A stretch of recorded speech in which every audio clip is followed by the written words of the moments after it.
رسول الله وبعد فقد قال الله تبارك وتعالى في كلامه المجيد وفرقانه الحميد أعوذ بالله من الشيطان الرجيم بسم الله الرحمن الرحيم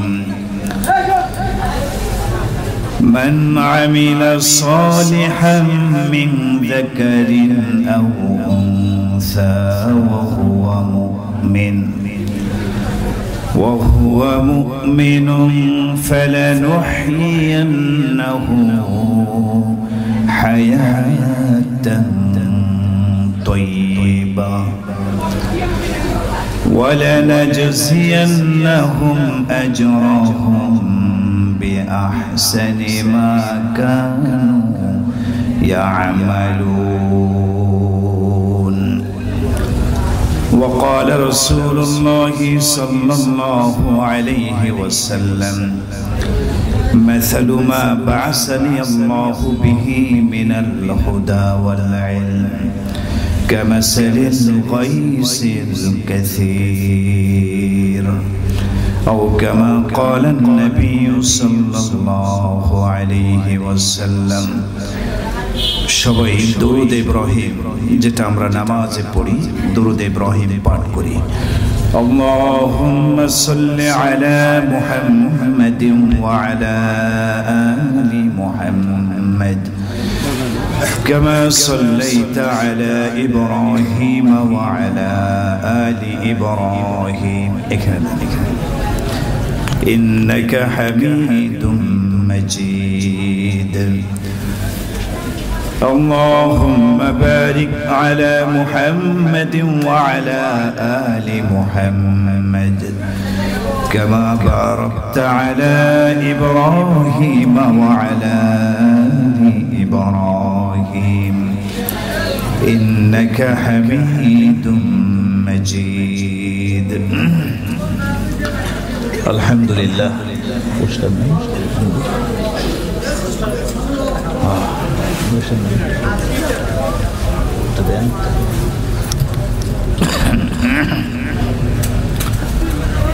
আলহামদুলিল্লাহ সুম্মা আলহামদুলিল্লাহ মহান রব্বে কারীমের দরবারে অসংখ্য কোটি কালিমাতুর শুকর আদায় করছি যেই মহান আল্লাহ রাব্বুল আলামিন আমাদেরকে মদিনাতুল উলুম নুরানি ওয়া হাফিজিয়া মাদ্রাসার উদ্যোগে আয়োজিত আজকের এই বিশাল তাফসীরুল কোরআন মাহফিলে অংশগ্রহণ করবার মতো তৌফিক দান করেছেন। আমরা সকলেই মহান রব্বে কারীমের দরবারে কালিমাতুশ শুকর আদায় করি, সবাই বলি আলহামদুলিল্লাহ। আর একটু জোরে সোরে মহব্বতের সাথে বলি আলহামদুলিল্লাহ। সম্মানিত মুসল্লিয়ানে কেরাম, সম্মানিত হাজিরিন, সময় আমাদের হাতে একেবারে কম, 10টা 19 বা 20 বাজে। আজকে এখান থেকে আবার আমার সফর শুরু হবে ঢাকার উদ্দেশ্যে। আগামীকাল হরতাল, মাদ্রাসার ক্লাস আছে, ক্লাস ধরতে হবে এবং আগামীকালকে একটা প্রোগ্রামও আছে, মুআল্লিম প্রশিক্ষণের ক্লাস নিতে হবে। তো সেজন্য অল্প কিছু সময় আমাদেরকে দিতে রাজি আছেন আপনারা? সরাসরি কোরআন থেকে লম্বা চৌড়া আমি ভূমিকার অবতারণা করি নাই, সরাসরি কোরআনে কারিম থেকে একটি আয়াতে কারিমা তেলাওয়াত করেছি। সূরাতুন নাহাল, সূরাতুন নাহালের 97 নম্বর আয়াত তেলাওয়াত করেছি। প্যারা নবী রাসূল আরবি সাল্লাল্লাহু আলাইহি সাল্লামের একটি হাদিস, বুখারীতে বর্ণিত হাদিস। এই হাদিসের প্রথম অংশটুকু তেলাওয়াত করেছি। আয়াত এবং হাদিসকে সামনে রেখে ইনশাআল্লাহ অল্প সময়ের মধ্যে কিছু আলোচনা আপনাদের খেদমতে পেশ করার চেষ্টা করব। ওয়ামা তাওফীকি ইল্লা বিল্লাহ। আমরা সকলেই আল্লাহর কাছে দোয়া করি আল্লাহ তাআলা যেন আমাদেরকে আমলের নিয়তে কথাগুলো বলা এবং শোনার মতো তৌফিক দান করেন, আমিন। আপনারা যারা মাহফিলে এসেছেন সবাই খুশি তো? আলহামদুলিল্লাহ। মাশাআল্লাহ, অনেকেই এসেছেন, উপস্থিতি মোটামুটি ভালো।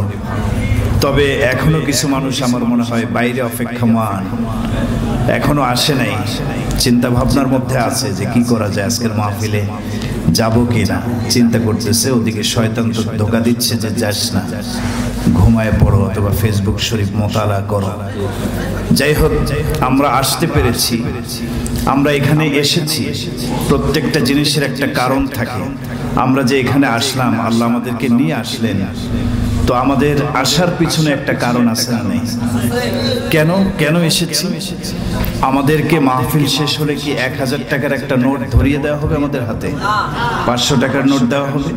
100 টাকা, 1 টাকা, 2 টাকা, 1 পয়সা? না।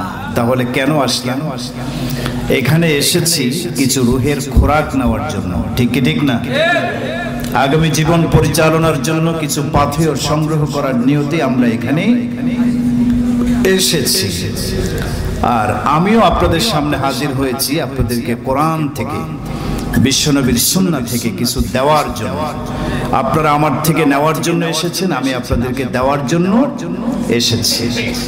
কি দেব আপনাদেরকে? কোরআন এবং হাদিস থেকে কিছু রুহের খোরাক দেব ইনশাআল্লাহ। আল্লাহ সে তৌফিক আমাদের দান করুন, বলেন আমিন। আল্লাহ, যারা এসেছেন এখানে আমার মনে হয় অনেক পরিচিত আমার ভাইয়েরা আছেন, প্রায় মাহফিলগুলোতে ওনারা যান।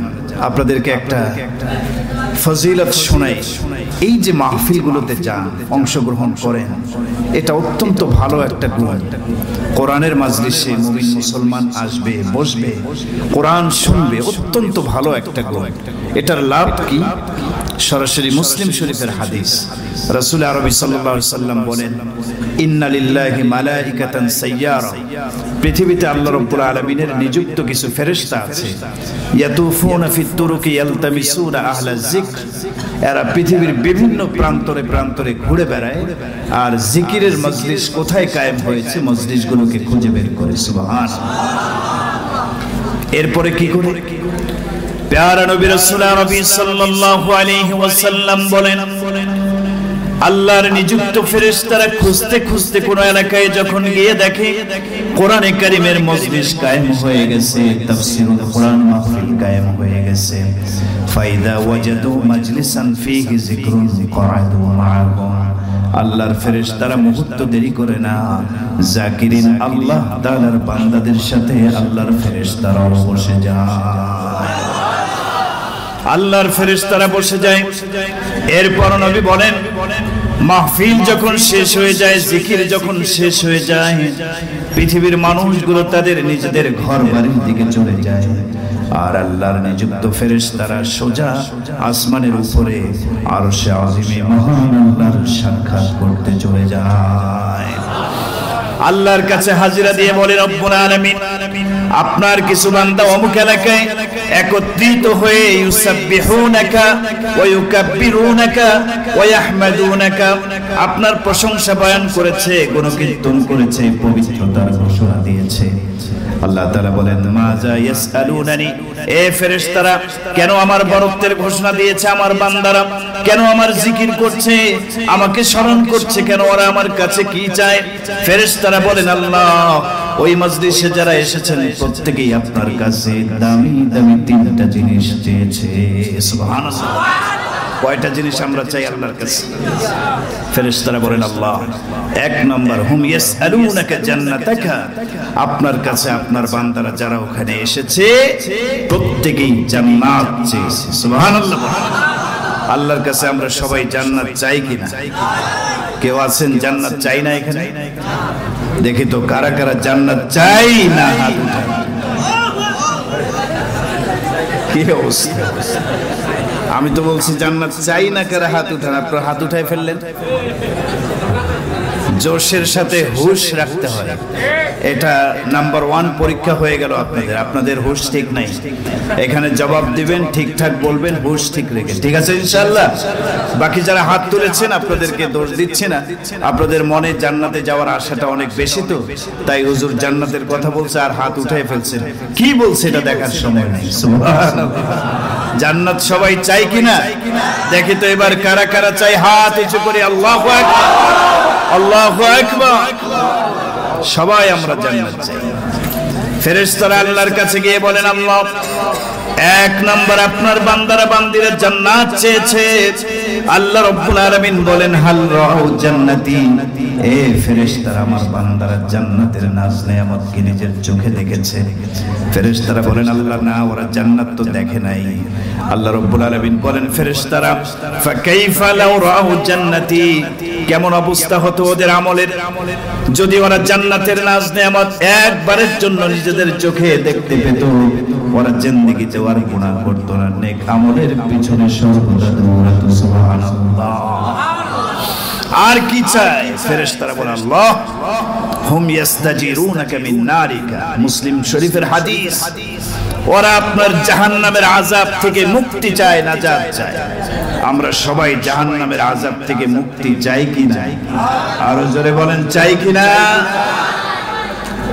আর কি চাই? ফেরেশতারা বলেন, আল্লাহ, হুম ইস্তাগফিরুনাকা, ওরা যখন চলে যাবে মাহফিল থেকে দুটি হাত তুলে আপনার কাছে ইস্তেগফার করেছে, গুনাহ মাফ চেয়েছে। আল্লাহ তাআলা বলেন, ফেরেশতারা তোমরা সাক্ষী থাকো, ক্বাদ গফারতু লাহুম, ওই মজলিসে যারা উপস্থিত হয়েছে আমি আল্লাহ রাব্বুল আলামিন তাদের জীবনের গুনাহগুলো মাফ করে দিয়েছি। সুবহানাল্লাহ। ওয়া আতাইতুহুম মা সালু, ওই মজলিসে ওরা আমার কাছে যে দামি জিনিস জান্নাত চেয়েছে আমি আল্লাহ রাব্বুল আলামিন ওদের জন্য জান্নাতটাকে বরাদ্দ করে রেখে দিলাম। ওয়া আজারতুহুম মিম্মা ইস্তাজারু, ওরা যে জাহান্নামের আযাব থেকে মুক্তি চেয়েছে আমি আল্লাহ ওদের জন্য জাহান্নামের আযাব থেকে মুক্তির ব্যবস্থাটাও করে রেখে দিলাম। যারা আসছি কয়টা লাভ এই হাদিস দ্বারা বুঝে গেল? তিনটা লাভ। এক, এখানে বসার সাথে সাথে সগীরা গুনাহগুলো মাফ করে দিয়েছেন কে? আল্লাহ মাফ করে দিয়েছে। তবে তাওবার নিয়তে যদি শেষ পর্যন্ত বসে থাকতে পারি, ওলামায়ে কেরাম বলেন আশা করা যায় শেষে যদি তওবা করে চোখের পানি ছেড়ে দিয়ে আল্লাহর কাছে মাফ চাইতে পারি, কবিরা গুনাহগুলো আল্লাহ মাফ করে দিবেন। সুবহানাল্লাহ। এক নম্বর লাভ। দুই, এই মাহফিলকে ওসিলা করে আল্লাহ রাব্বুল আলামিন জান্নাত বরাদ্দ করে রেখে দিবেন, এই হাদিস তার প্রমাণ। সুবহানাল্লাহ। জাহান্নামের আযাব থেকে মাহফিলকে ওসিলা করে আল্লাহ আমাদেরকে মুক্তি আর নাজাত দিয়ে দিতে পারেন কি পারেন না? অবশ্যই পারেন। তো যারা এসেছি খুশি না বেজার? আল্লাহ আমাদেরকে মাফ করে দেন, বলেন আমিন। আমাদের জন্য জান্নাত রিজার্ভ বরাদ্দ করে রেখে দেন, বলেন আমিন। জাহান্নামের আযাব থেকে আমাদেরকে মুক্তির ব্যবস্থা করে দেন, বলেন আমিন। যারা আসেন নাই, অনেকে ওজরের কারণে আসতে পারেন নাই, মাযুর। অনেকে ইচ্ছা করে আসেন নাই। এমন কিছু লোক তো সমাজের মধ্যে পাওয়া যায় যারা আসলে মাহফিল পছন্দ হয় না, তাদের মাহফিলে আসেনও না। মাদ্রাসা, মসজিদ, মাহফিল, ওলামায়ে কেরাম, আলেম ওলামা, বিদ্বেষী কিছু মুসলমান নামধারী আছে না নাই? আরো জোরে বলেন, আছে না নাই? এই এলাকায় নাই? আছে, আছে। যদি থেকে থাকে একটা তাকবীর হবে। আওয়াজটা আমরা ওই নাস্তিক মার্কা মুসলমান যে বিদ্বেষ ভাব পোষণ করার কারণে মাহফিলে আজকে আসে নাই, তার কানে আমরা আল্লাহু আকবারের আওয়াজটা পৌঁছায় দিতে চাই যে আমাদের মাহফিল সফল হয়েছে, তোমরা আসো নাই, আসার দরকারও নাই। রাজি আছি ইনশাআল্লাহ? একটা তাকবীর ধ্বনি দেখি তো মাঝখান থেকে একজন যুবক দাঁড়ায়, নারায়ে তাকবীর, আল্লাহু আকবার, আল কোরআনের আলো ঘরে ঘরে জ্বলে, স্লোগান দাও।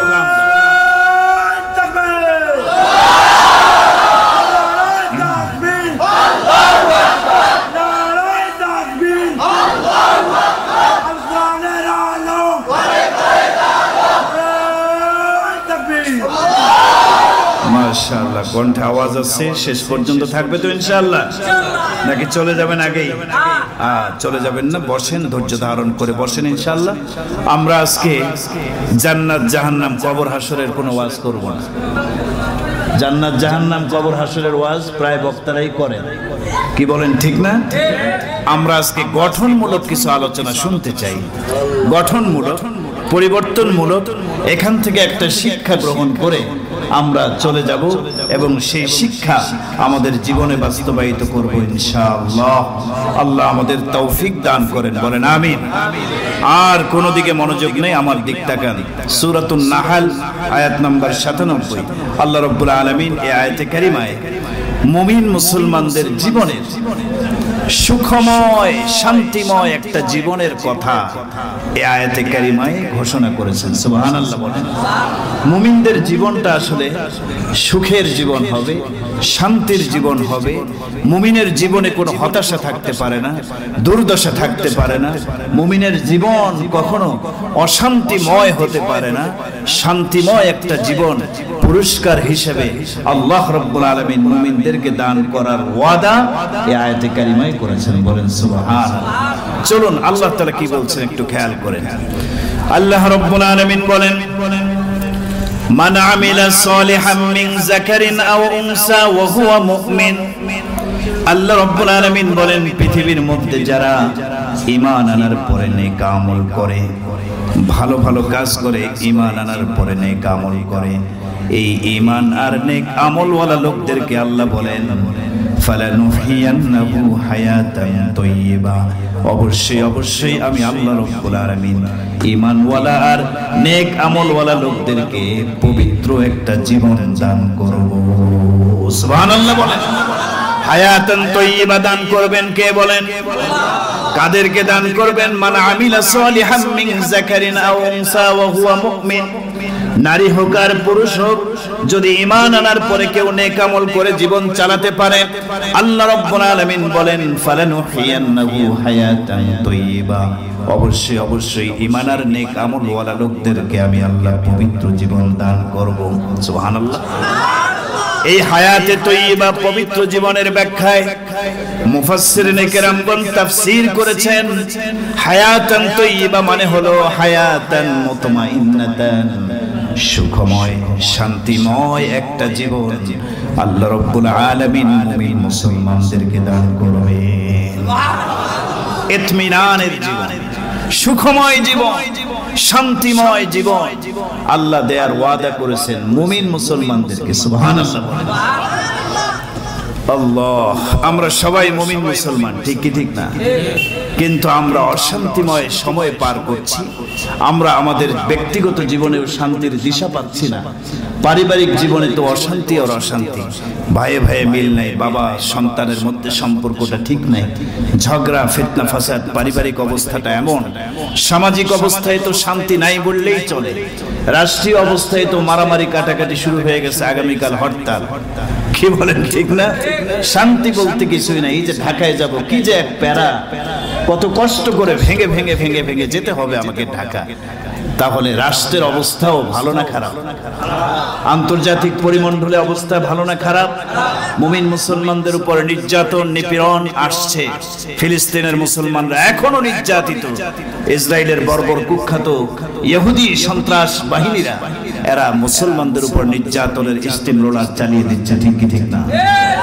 তাহলে ব্যক্তিগত জীবন, পারিবারিক জীবন, সামাজিক জীবন, আন্তর্জাতিক জীবন, সকল জীবনের সকল স্তরে আজকে মুমিন মুসলমান কেমন যেন মনে হচ্ছে অশান্তিময় একটা জীবন পার করছি আমরা। অথচ আল্লাহ রাব্বুল আলামিন এই আয়াতে কারিমায় পরিষ্কার বলে দিয়েছেন, ঈমান আনার পরে যদি কেউ নেক আমল করে, এই ঈমানদার আর নেক আমলওয়ালা লোকদেরকে আল্লাহ হায়াতে তাইয়্যিবা, শান্তিময় সুখময় একটা জীবন দান করবেন। সুবহানাল্লাহ। বাস্তবতা এটার বিপরীত। আমরা মুমিন মুসলমান হওয়ার পরও অশান্তি ভোগ করছি, সকল ক্ষেত্রে শান্তির দিশা মিলছে না, অশান্তি অস্বস্তি ভোগ করছি আমরা। তাহলে আল্লাহ রাব্বুল আলামিন যে বললেন শান্তিময় জীবন দান করবেন, আসলে কেন আমরা আমাদের জীবনে শান্তির দিশা পাচ্ছি না, অশান্তি আর অশান্তি অনুভব করছি? কারণটা কোথায় জানার দরকার আছে না? মূল কারণটা কোথায়? আল্লাহ বলেছেন সুখময় জীবন হবে মুমিনদের। আমরা আমাদের জীবনটা তো সুখী জীবন বানাতে পারি নাই, অশান্তি আর অশান্তির জীবনে পরিণত হয়েছে আমাদের জীবন। আজকে এখানে যারা আছেন একটু বুকে হাত দিয়ে সত্য একটা কথা বলেন তো, আপনি যেই ফ্যামিলির থেকে এসেছেন, আপনার পরিবারে আপনার বাবা আছে, মা আছে, ভাই বোন, হ্যাঁ ছেলে মেয়ে নাতি পুতি অনেকেই আছে। বলেন তো পারিবারিক দৃষ্টিকোণ থেকে ফিতনা ফাসাদ, ঝগড়া, মারামারি, কাটাকাটির শিকার হয়েছেন কি হননি? অবশ্যই পারিবারিকভাবে শান্তি নাই, মারামারি, কাটাকাটি, ভাইয়ে ভাইয়ে দ্বন্দ্ব আমাদের সমাজে আছে না নেই? আরো জোরে বলেন, আছে না নেই? এগুলির কারণে পুরো একটা অশান্তির আখড়া বনে গেছে আমাদের পারিবারিক জীবন, ব্যক্তিগত জীবন। কথা বলেন ঠিক কি ঠিক না? তো আমার প্রিয় ভাইয়েরা, কারণটা কোথায়? কারণ হলো মুমিনদেরকে আল্লাহ রাব্বুল আলামিন পবিত্র জীবন, সুখময় জীবন দান করবেন, কথা ঠিক আছে। তবে এই সুখময় জীবন, মুমিনদের জীবন যে সুখময়, এই সুখী জীবন যাপন লাভ করার জন্য আল্লাহ রাব্বুল আলামিন এটার রূপরেখা পৃথিবীর মানুষদের কাছে তুলে ধরার জন্য একজন মহামানবকে পৃথিবীতে পাঠিয়েছেন। তিনি হচ্ছেন আমাদের নবী হযরত মুহাম্মদ মুস্তাফা সাল্লাল্লাহু আলাইহি ওয়াসাল্লাম। আল্লাহ রাব্বুল আলামিন মুমিন মুসলমানদের জীবন কখন সুখময় হবে, কোরআনের ঘোষণা তো হয়ে গেছে মুমিনদেরকে আল্লাহ সুখী জীবন দান করবেন।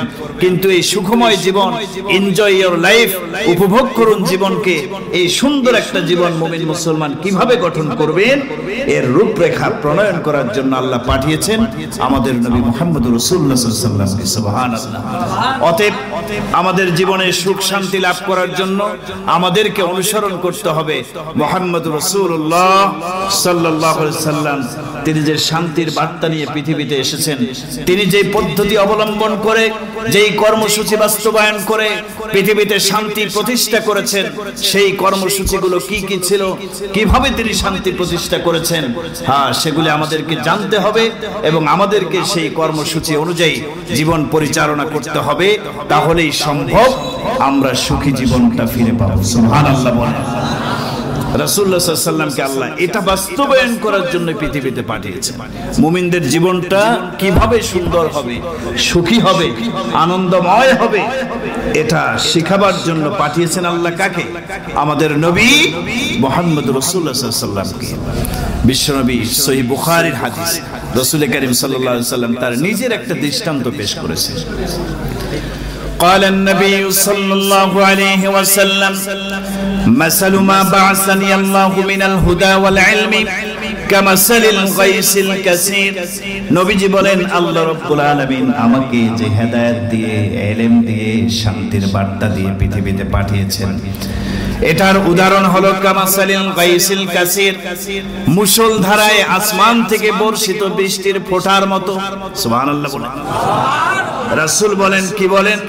আল্লাহ আমাকে যে ইলম দিয়ে পৃথিবীতে পাঠিয়েছেন, যে হেদায়েতের শান্তির বার্তা দিয়ে পৃথিবীতে পাঠিয়েছেন, এটার উদাহরণ হলো কামাসালিল গাইসিল কাসির, আসমান থেকে বর্ষিত মুষলধারার বৃষ্টির ফোঁটার মতো।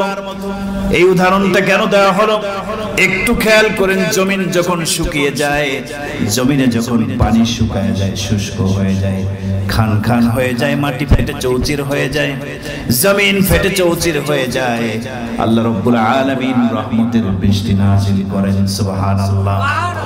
এই বৃষ্টির মুষলধারার বৃষ্টির ফোঁটাগুলো যখন শুকনা জমিনে পড়ে, শুকনা জমিন আর শুকনা থাকে না, তাজা হয়ে যায়, সতেজ হয়ে যায়। ওই শুকনা জমিনে বৃষ্টির পানি পড়ার পরে শুকনা জমিন সতেজ হয়ে সেখান থেকে সবুজ শ্যামল ঘাসপালা উদ্ভিদ জন্ম লাভ করে। ঠিক কি ঠিক না? বৃষ্টির কারণে পুরো জমিন সবুজ শ্যামল হয়ে যায়, ঘাসে ভরে যায়, দেখতে অনেক সুন্দর দেখায়, তাজা দেখায়। ঠিক কি ঠিক না? নবীজি বলেন, আল্লাহ তাআলা আমাকে যে ইলম দিয়ে, শান্তির বার্তা দিয়ে পৃথিবীতে পাঠিয়েছেন, আমার উদাহরণটাও হলো সেই বৃষ্টির ফোঁটার মতো। পৃথিবীর মানুষগুলো অশান্তির মধ্যে ছিল। রাসূল আরবি সাল্লাল্লাহু আলাইহি ওয়াসাল্লাম যেই যুগে দুনিয়াতে আগমন করলেন, ওই সময়টা ছিল জাহিলিয়াতের যুগ। জাহিলিয়াতের সময় মূর্খতা বিরাজ করছিল, সমাজে শান্তি বলতে কিছুই ছিল না। অন্যায়, অহংকার, খুন, ধর্ষণ, রাহাজানি, ছিনতাই, জুয়া, হত্যা, লুণ্ঠন, সব কিছু খারাপ কাজে ভরপুর হয়ে গেছে সমাজ। মানুষের মর্যাদা বলতে কিছুই ছিল না, নারীদের অধিকার বিচ্যুত হয়ে গিয়েছিল, শ্রমিকরা খুঁজে পেত না তাদের ন্যায্য অধিকার। এভাবে সামাজিক অবস্থানটা ভেঙে পড়ে গেছে, শুকনা জমির মতো অবস্থা হয়ে গিয়েছে। নবীজি বলেন, এরপর আল্লাহ রাব্বুল আলামিন আমাকে শান্তির বার্তা নিয়ে, ইলম দিয়ে, হেদায়েত দিয়ে পৃথিবীতে পাঠালেন। ওই যে শুকনা জমিনে যেভাবে বৃষ্টি পড়ে সব তরতাজা হয়ে যায়, আমি যে ইলম নিয়ে আসলাম, শান্তির বার্তা নিয়ে আসলাম, সেই শান্তির বাণী শোনার পরে পৃথিবীর অশান্তি, পৃথিবীর মানুষগুলো ফিরে পেল শান্তির ঠিকানা। সুবহানাল্লাহ। সব অন্যায় অত্যাচার দূর হয়ে গেল। নবীজি সাল্লাল্লাহু আলাইহি সাল্লাম পৃথিবীতে আগমন করলেন, তিনি ইলম দিয়ে, হেদায়েত দিয়ে তিনি শান্তি প্রতিষ্ঠা করার কর্মসূচি বাস্তবায়ন করলেন। মাত্র 23 বছর পর্যন্ত এই মেহনত করলেন, পৃথিবীর থেকে অন্যায় দূর হয়ে গেল। সাহাবায়ে কেরামদের জামাত গঠন হয়ে গেল। সাহাবায়ে কেরামদের জামাতের মধ্যে কোনো অশান্তি বলতে কিছুই ছিল না, পুরা সুখ আর শান্তি দিয়ে ভরপুর করে জামাতটা তৈরি হয়ে যায়। আল্লাহু আকবার, জোরে বলেন সুবহানাল্লাহ। নবীজি পৃথিবীতে আসলেন, সব অশান্তি দূর হলো, সাহাবায়ে কেরামদের জামাত তৈরি হলো, সুখ শান্তিতে ভরপুর সুখময় একটা জীবন নবীজি উপহার দিলেন এই জাতিকে। সুবহানাল্লাহ বলেন। সাহাবায়ে কেরামদের এই জামাত কত সুখে ছিলেন, কত আনন্দে ছিলেন। আল্লাহু আকবার। সব অশান্তি দূর হয়ে গেছে। রাসূল করিম সাল্লাল্লাহু আলাইহি সাল্লাম তাদের মাঝে শান্তি প্রতিষ্ঠা করে দুনিয়া থেকে বিদায় নিয়েছেন। সুবহানাল্লাহ। এখন কথা হলো, কিভাবে রাসূল করিম সাল্লাল্লাহু আলাইহি সাল্লাম পৃথিবীতে শান্তি প্রতিষ্ঠা করলেন, কি কি কর্মসূচি বাস্তবায়ন করলেন, যে সাহাবায়ে কেরামদের মধ্যে যে অশান্তি ছিল দূর হয়ে গেল, সুখ শান্তি ফিরে আসলো, সাহাবায়ে কেরামদের জীবনটা হলো সুখময় জীবন, শান্তিময় জীবন।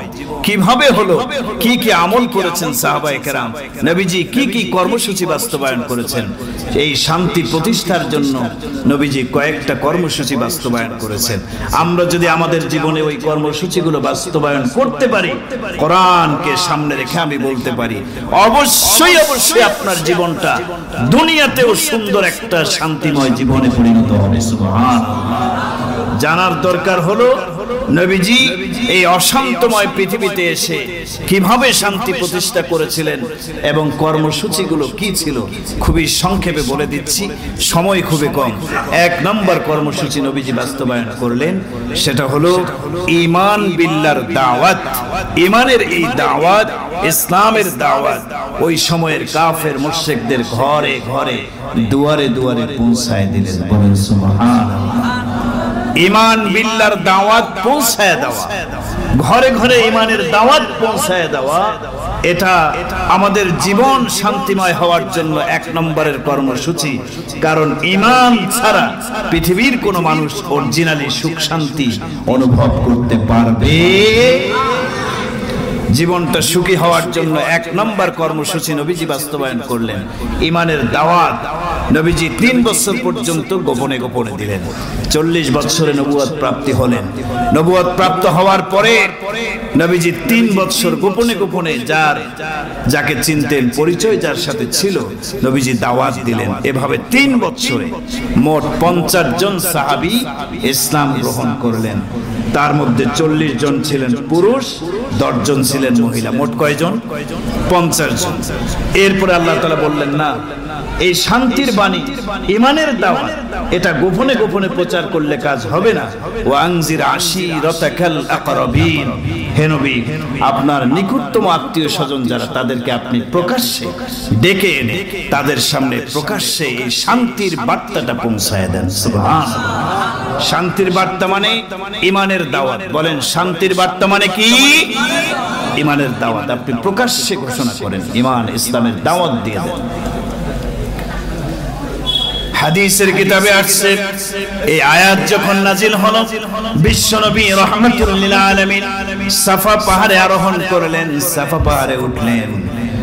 মক্কার মধ্যে 2টা পাহাড় বাইতুল্লাহর একদম কাছাকাছি, একটা হলো সাফা আর একটা হলো মারওয়া। সাফা মারওয়া পাহাড়, বাইতুল্লাহ, কাবা ঘরের একদম পাশেই নবীজি সাল্লাল্লাহু আলাইহি ওয়াসাল্লাম ওই সাফা পাহাড়ে উঠলেন। উঠে তার পরিবার পরিজনদের গোত্রের লোকদেরকে ডেকে ডেকে বললেন, ইয়া বনি কুরাইশ, ইয়া বনি ফিহর, ইয়া বনি আব্দুল মুত্তালিব, ইয়া বনি হাশিম। এভাবে বিভিন্ন গোত্রের নাম ধরে ধরে নবীজি ডাকলেন। নবীজির ডাক শোনার পরে সবাই এসে হাজির হয়ে যায়, কারণ মুহাম্মদুর রাসূলুল্লাহ যখন ডাক দিতেন তখন কাফেররাও বসে থাকতে পারত না। সুবহানাল্লাহ। তিনি তো ছিলেন সত্যবাদী, কি যেন বলবেন। সবাই পাগলের মতো জমা হয়ে গেছে চতুর্দিকে, সাফা পাহাড়ের আশপাশে সবাই জমা হয়ে গেছে। সবাই যখন সমবেত হয়ে যায়, বিশ্বনবী রাসূলুল্লাহ সাল্লাল্লাহু আলাইহি সাল্লাম এবার দাওয়াত দেওয়া শুরু করলেন। ইন্নী নাযীরুন লাকুম বাইনা ইয়াদাই আযাবিন শাদীদ। দাওয়াত দেওয়ার শুরুটা এভাবে করলেন। নবীজি বললেন, হে কাফেরেরা, হে আমার বংশের লোকেরা, তোমরা আমার এই কথাটা কি বিশ্বাস করবা যদি আমি মুহাম্মদ বলি যে এই পাহাড়ের পিছন দিকে শত্রু বাহিনী তোমাদের উপরে আক্রমণ করার জন্য আসতেছে, তোমাদেরকে আক্রমণ করে হত্যা করে দুনিয়ার থেকে বিদায় করে দেবে? আমার এই কথাটা কি তোমরা সত্য হিসেবে মেনে নেবা? সুবহানাল্লাহ। সবাই বলছে আওয়া মুসাদ্দিকিয়া, সত্যবাদী হিসেবে আমরা তোমাকে বিশ্বাস করে নিলাম, কারণ জিন্দেগিতে তুমি মুহাম্মদের মুখ দিয়ে একটা মিথ্যাও আমরা শুনিনি। সুবহানাল্লাহ। আজকে মুমিন মুসলমান মিথ্যা কথা বলে কি বলে না? কিন্তু আমার রাসূল জীবনে মিথ্যা কথা বলেন নাই, কাফেররাই এটার সাক্ষ্য দিচ্ছে। সুবহানাল্লাহ। হ্যাঁ, আমরা অবশ্যই মেনে নেব। বিশ্বনবী বললেন, তাহলে শোনো, ইন্নী নাযীরুন লাকুম বাইনা ইয়াদাই আযাবিন শাদীদ। আমি তোমাদেরকে দুনিয়ার শত্রুর আক্রমণের কষ্টের চেয়ে আরো বড় কষ্ট, জাহান্নামের আযাব, জাহান্নামের ভয়াবহ আযাব, ভয়াবহ কষ্ট সম্পর্কে সতর্ক করছি। তোমাদের মাঝে আমি নবীকে আল্লাহ নবী হিসেবে পাঠিয়ে দিয়েছেন। এখন আমি আর মুহাম্মদ নাই, এখন হয়ে গেছি মুহাম্মদুর রাসূলুল্লাহ। সুবহানাল্লাহ বলেন। এখন শুধু মুহাম্মদ নাই, আল্লাহর রাসূল মুহাম্মদ আমি হয়ে গেছি। আমার প্রতি ঈমান আনো। কোরআন নাজিল হয়েছে, কোরআনের প্রতি ঈমান আনো, এক আল্লাহর প্রতি ঈমান আনো। এভাবে নবীজি যখন দাওয়াত দেওয়া শুরু করলেন, শান্তির বাণী পৌঁছায় দিলেন, শুরু হয়ে গেল নির্মম নির্যাতন।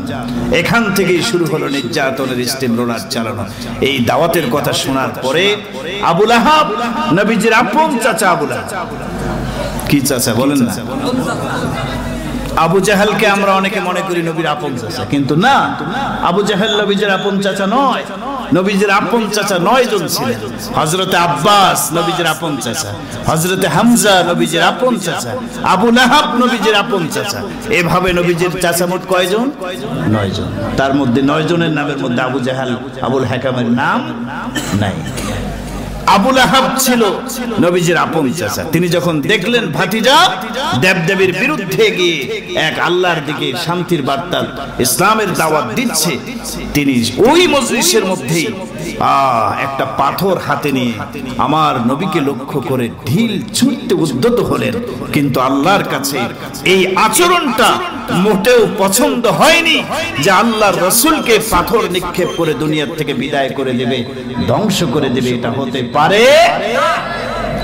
আল্লাহ রাব্বুল আলামিন সঙ্গে সঙ্গে ওই পাপিষ্ট আবু লাহাবের ধ্বংস নিশ্চিত করে সূরা নাজিল করলেন, তাব্বাত ইয়াদা আবি লাহাবিন ওয়া তাব। আল্লাহু আকবার। সূরা নাজিল করে আল্লাহ জানায় দিলেন, আবু লাহাব পাথর হাতে নিয়ে আমার নবীকে মেরে হত্যা করবা, নবীর কিছুই করতে পারবে না। তুমি আবু লাহাব, তোমার 2 হাত ধ্বংস হয়ে যাবে, তুমি নিজে ধ্বংস হয়ে যাবে। সুবহানাল্লাহ। এখান থেকে বোঝা যায় দ্বীনের দাওয়াত নবীজি দিয়েছেন। দাওয়াত যিনি দিয়েছেন নবী, নবীকে পাথর মেরে আঘাত করতে চেয়েছে আবু লাহাব, ধ্বংস হয়ে যাবে আবু লাহাব, এই মর্মে আল্লাহ আয়াত নাযিল করেছেন। বোঝা গেল দ্বীনের দাওয়াত যারা দিবে, ওদেরকে যারা আক্রমণ করবে, হামলা চালাবে, কষ্ট দেবে, দুঃখ দেবে, ব্যথা দেবে, এদেরকে আল্লাহ রাব্বুল আলামিন ছাড় দিবেন না, এদের ধ্বংস অনিবার্য হয়ে যাবে। আবু লাহাব চেয়েছিল নবীকে মারতে, কিন্তু ওর ধ্বংস অনিবার্য হয়ে গেছে। সুবহানাল্লাহ। এরপর নবীজির এই শান্তির বার্তা ঈমানের দাওয়াত পৌঁছায় দেওয়া শুরু করলেন। জুলুম নির্যাতনের মাত্রাটাও বাড়তে লাগলো। ও মুমিন মুসলমান, ইসলামের শান্তির বার্তা পৌঁছায় দিতে গিয়ে রাসূল আরবি সাল্লাল্লাহু আলাইহি সাল্লাম বারবার রক্তাক্ত হয়েছেন, বারবার তিনি আহত হয়েছেন, বেহুশ হয়েছেন। আল্লাহর নবী মুহাম্মদুর রাসূলুল্লাহ সাল্লাল্লাহু আলাইহি ওয়াসাল্লাম একদিন বাইতুল্লাহর সামনে সালাত আদায় করছিলেন। হাদিস বর্ণনা করছেন আব্দুল্লাহ ইবনে মাসউদ, তিনি বলেন কারান নবী সাল্লাল্লাহু আলাইহি ওয়াসাল্লাম ইউসাল্লি হাওলাল বাইত ওয়া আবু জাহল ওয়া আসহাবুহু জুলুসুন ইনদাহু। বিশ্বনবী একদিন সালাত আদায় করছিলেন, নামাজ পড়ছিলেন বাইতুল্লাহর সামনে, আর তার পাশে বসা ছিল আবু জাহাল এবং তার সাথী সঙ্গীরা, সাঙ্গপাঙ্গরা বসা ছিল। আবু জাহাল তার সাথীদেরকে লক্ষ্য করে বললেন, এ আমার সাথীরা, তোমাদের মধ্যে কে সাহসী পুরুষ আছো? কে সাহসী পুরুষ এখানে আছো? ওই যে দেখো মুহাম্মদ সালাত আদায় করছে, রবের সামনে সিজদায় চলে গেছে। তোমাদের মধ্যে কে আছো এই মুহূর্তে উটের বিশাল বড় নারী ভুঁড়ির স্তূপ নিয়ে, ময়লা আবর্জনার স্তূপ নিয়ে এসে মুহাম্মদুর রাসূলুল্লাহ যখন সিজদায় যাবে তার মাথার উপরে নারী ভুঁড়ি নিক্ষেপ করবা। কে আছো? পারলে দাঁড়ায় যাও। ওই মজলিসের মধ্যে আবু জাহালের সাথীদের মধ্যে উকবা বিন আবি মুঈত নামে এক পাপিষ্ঠ ছিল। উকবা বিন আবি মুঈত দাঁড়ায় বলে, উস্তাদ, আমি পারবো এই কাজটি করতে, উটের নারী ভুঁড়ি নিয়ে এসে মুহাম্মদুর রাসূলুল্লাহর মাথায় নিক্ষেপ করতে পারবো। আবু জাহেল বলল, ঠিক আছে, তুমি কাজটা করো। উকবা বিন আবি মুঈত চলে যায়, সবচেয়ে বড় উটের নারী ভুঁড়ি, বিশাল বড় উটের আবর্জনা, নারী ভুঁড়ি, গোবর মিশ্রিত একটা নারী ভুঁড়ি নিয়ে আইসা হুজুর সাল্লাল্লাহু আলাইহি সাল্লামের কাছে অপেক্ষায় থাকতে লাগলো। নবীজি কখন সিজদায় চলে যায় অপেক্ষা করতে লাগলো উকবা বিন আবি মুঈত। বিশ্বনবী রুকু করার পরে যখন সিজদায় চলে গেলেন, এই পাপিষ্ঠ শয়তান উকবা বিন আবি মুঈত উটের বিশাল বড় কয়েক মণ ওজনের নারী ভুঁড়ি বিশ্বনবী রাসূলুল্লাহ সাল্লাল্লাহু আলাইহি সাল্লাম যখন সিজদায় গেলেন মাথার উপরে ফেলায় দিয়ে চলে আসেন। নাউজুবিল্লাহ বলেন। উটের ও নারী ভুঁড়ির ওজন এত বেশি ছিল, বিশ্বনবী রাসূলুল্লাহ সাল্লাল্লাহু আলাইহি সাল্লাম মাথাটা উঠাতে পারছেন না, সিজদা থেকে নবীজি মাথা উঠাতে পারছেন না উটের নারী ভুঁড়ির কারণে। এই অবস্থাটা দূর থেকে দাঁড়ায়া হাদিস বর্ণনাকারী সাহাবী আব্দুল্লাহ ইবনে মাসউদ তাকায় দেখতেছেন। হযরত আব্দুল্লাহ ইবনে মাসউদ বলেন, আমি চাইলে পারতাম নবীকে হেল্প করার জন্য, একটি সহযোগিতা করার জন্য, কিন্তু আমার ভয় হয়ে গেল, কাফেরদের সংখ্যা তো অনেক বেশি, আমি যদি নবীর উপকার করতে যাই উল্টা আমার উপরে আক্রমণ শুরু হয়ে যাবে, কারণ তাদের ক্ষমতা ওই সময় অনেক বেশি ছিল।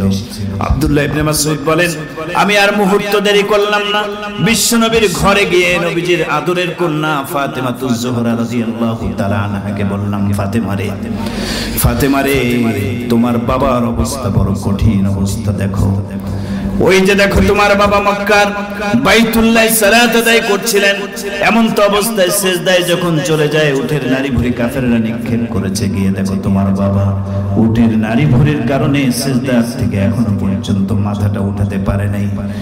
বিশ্বনবীর কন্যা হযরতে ফাতেমা দৌড়ে চলে আসলেন, এসে দেখলেন তার বাবা হযরতে মুহাম্মদুর রাসূলুল্লাহ সিজদায় চলে গিয়েছেন, সিজদার থেকে মাথাটা উঠাতে পারছেন না উটের নারী ভুঁড়ির ওজনের কারণে।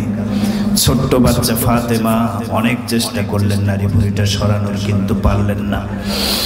অনেকক্ষণ চেষ্টা করার পরে সরায় ফেললেন। বিশ্বনবী সিজদা থেকে মাথাটা উঠালেন, নামাজ শেষ করলেন, সালাম ফিরায় দিলেন।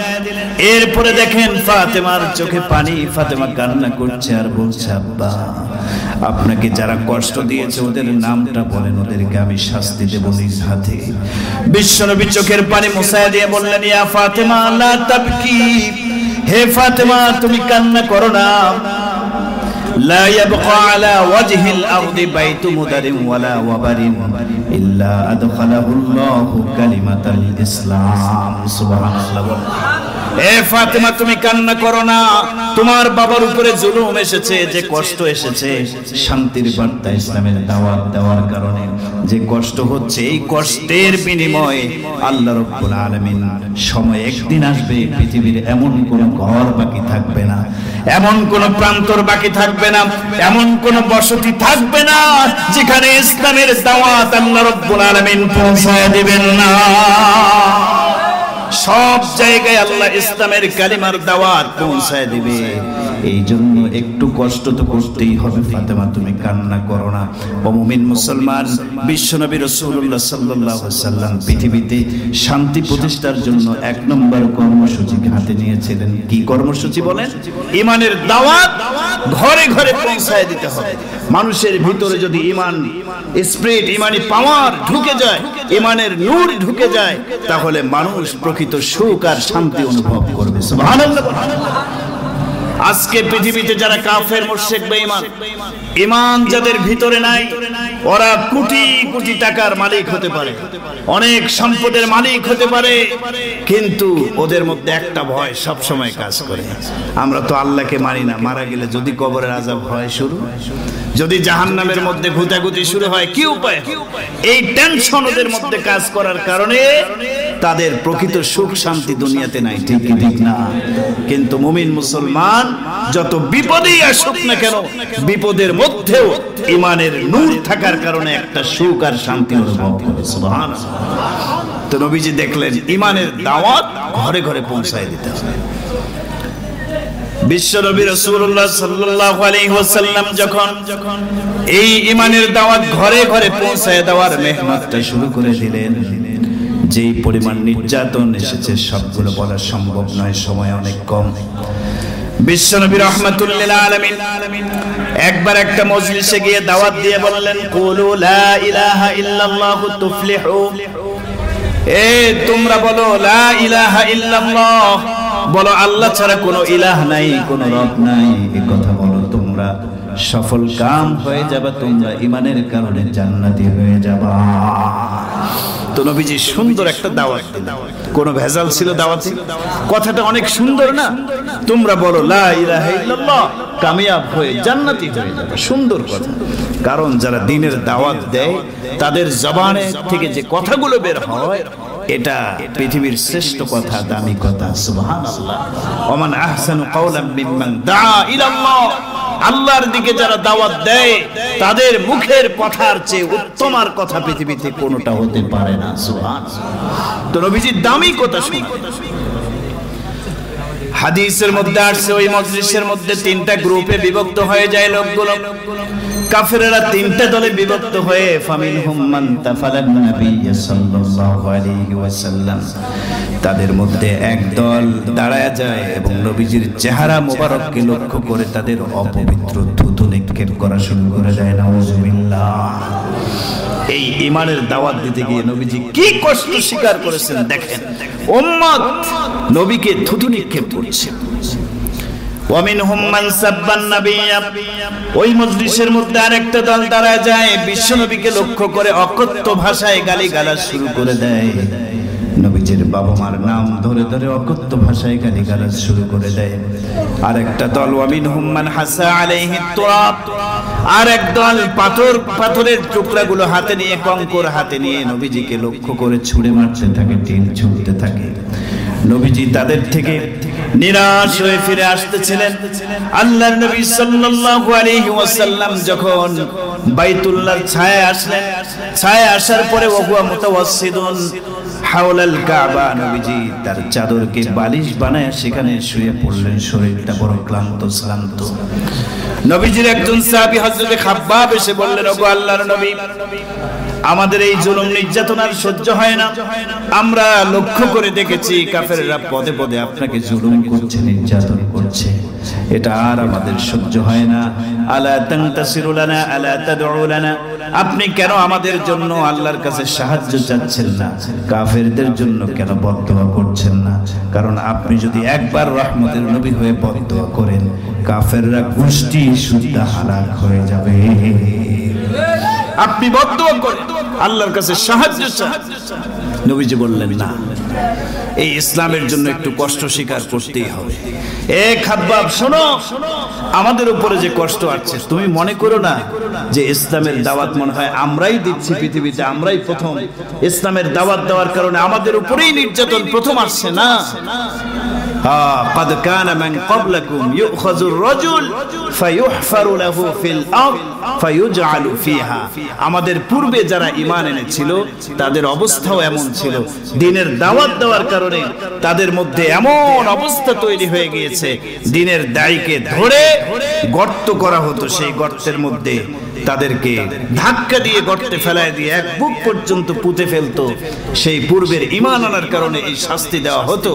এবং সুম্মা ইউতা বিল মিনশার, এরপর করাত নিয়ে আসা হতো। পূর্ববর্তী মুমিনকে ঈমান আনার অপরাধে কি শাস্তি দেওয়া হতো? করাতকে ফায়ুজু আলা রাসিহি, মাথার উপরে করাত রেখে ফায়ুজআলু নিসফাইন, দুই ভাগ করে দেওয়া হতো, মাথাকে চিড়ে ফেলা হতো। এই শাস্তি পূর্ববর্তী ঈমান যারা এনেছিল এই অপরাধের কারণে তারা ভোগ করেছে। অতএব ঈমানের দাওয়াত যারা দিবে, ইসলামের দাওয়াত যারা দিবে, তাদের উপরে জুলুম আসবে, নির্যাতন আসবে, এটা নতুন কোনো কথা নয়, ঠিক না? তবে এটা সত্য, আল্লাহ রাব্বুল আলামিন সত্যকে বিজয়ী করবেন। যারা সত্যের বিরুদ্ধে হাত উঠাবে আল্লাহ তাদের হাতকে ধ্বংস করে দেবেন, ঠিক না? যারা সত্যের বাণীর প্রচারক, ওলামায়ে কেরাম, আজকে নবী নাই, এক সময় নবী ইসলামের বাণী প্রচার করার কারণে নবীজি নির্যাতিত হয়েছে, সাহাবায়ে কেরাম নির্যাতিত হয়েছে। আজকে নবী নাই, সাহাবায়ে কেরামও নাই, নবীর ওয়ারিস উত্তরসূরি ওলামায়ে কেরাম এই দ্বীনের ঝান্ডা, দ্বীনের পতাকা, দ্বীনের এই শান্তির বাণী উম্মতের ঘরে ঘরে পৌঁছায় দিচ্ছে, ঠিক কি ঠিক না? আজকে আমি একই কথা বলতে চাই, এক সময়ে কাফেররা নির্যাতন করেছে, কাফেররা ধ্বংস হয়ে গেছে। আবু জাহাল, আবু লাহাব, উতবা, শায়বার কবর রচিত হয়েছে, আজ পর্যন্ত কেউ তাদের নাম শ্রদ্ধার সাথে নেয় না, ঠিক কি ঠিক না? আজকে যারা ওলামায়ে কেরামদের বিরুদ্ধে করম ধরছো, ওলামায়ে কেরামদের বিরুদ্ধে তোমরা বিভিন্ন অপবাদ দিচ্ছ, আলেম ওলামাদেরকে হয়রানি করে হামলা মামলা দিয়ে আটকায় রাখছো, তোমাদেরকেও একদিন সেই অবস্থার শিকার হতে হবে। আবু জাহেল, উতবা, শায়বার মতো নিশ্চিহ্ন হয়ে যাবে পৃথিবীর মানচিত্র থেকে, ঠিক কি ঠিক না?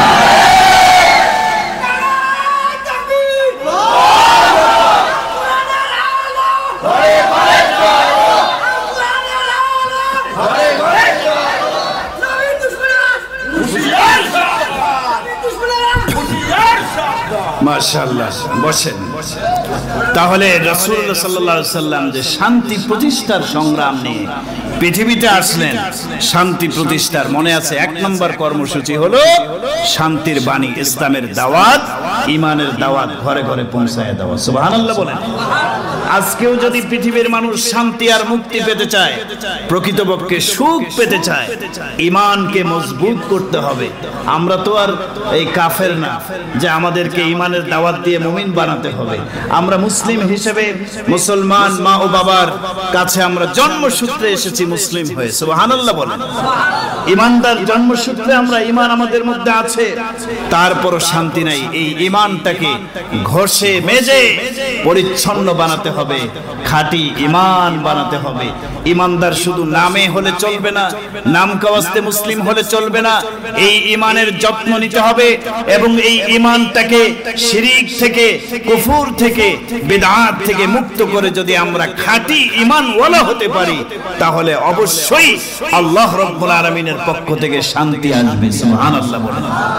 কোরআনে আল্লাহ ঘোষণা করেছেন সূরা আনআম আয়াত নম্বর 82, আল্লাহ তাআলা বলেন, আল্লাযীনা আমানু ওয়া লাম ইয়ালবিসু ঈমানাহুম বিজুলমিন, যারা ঈমান এনেছে, ঈমান আনার পরে ঈমানকে জুলুমের সাথে মিশায়ে ফেলে নাই। জুলুম মানে কি? ব্যাখ্যাকার, তাফসীর কারকগণ বলেছেন জুলুম মানে হলো শিরক। কারণ অন্য আয়াতে আল্লাহ বলেছেন ইন্না শিরকা লা জুলমুন আযীম, পৃথিবীতে সবচেয়ে বড় জুলুম হলো আল্লাহর সাথে কাউকে শরীক করা, ঠিক কি ঠিক না? তো ঈমান আনার পরে যারা জুলুম করবে না, তার মানে জুলুমের একটা ব্যাখ্যা শিরিক করবে না। শিরিক করলে ঈমান আর খাঁটি থাকে না, ঈমানের মধ্যে ভেজাল ঢুকে যায়, ঠিক কি ঠিক না?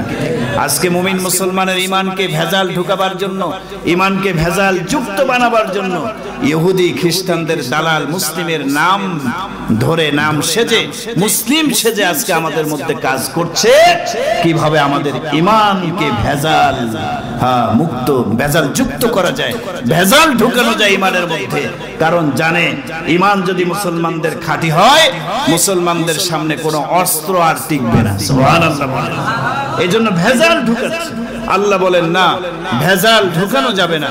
ঈমান আনার পরে যদি ঈমানকে কেউ খাঁটি রাখে, আল্লাহ বলেন উলাইকা লাহুমুল আমনু ওয়া হুম মুহতাদুন। খাঁটি ঈমানওয়ালা লোকদের জন্য আল্লাহ আল আমান, শান্তির ব্যবস্থা করে রাখছেন, নিরাপত্তার ব্যবস্থা করে রাখছেন। সুবহানাল্লাহ। শর্ত হলো ঈমানকে কি রাখতে হবে বলেন? খাঁটি রাখতে হবে। ঈমানের দাওয়াত তো আমাদের ঘরে ঢুকানোর দরকার নেই। আমরা মুমিন, আমার বাবা মুমিন, আমার দাদা মুমিন, মুসলমান।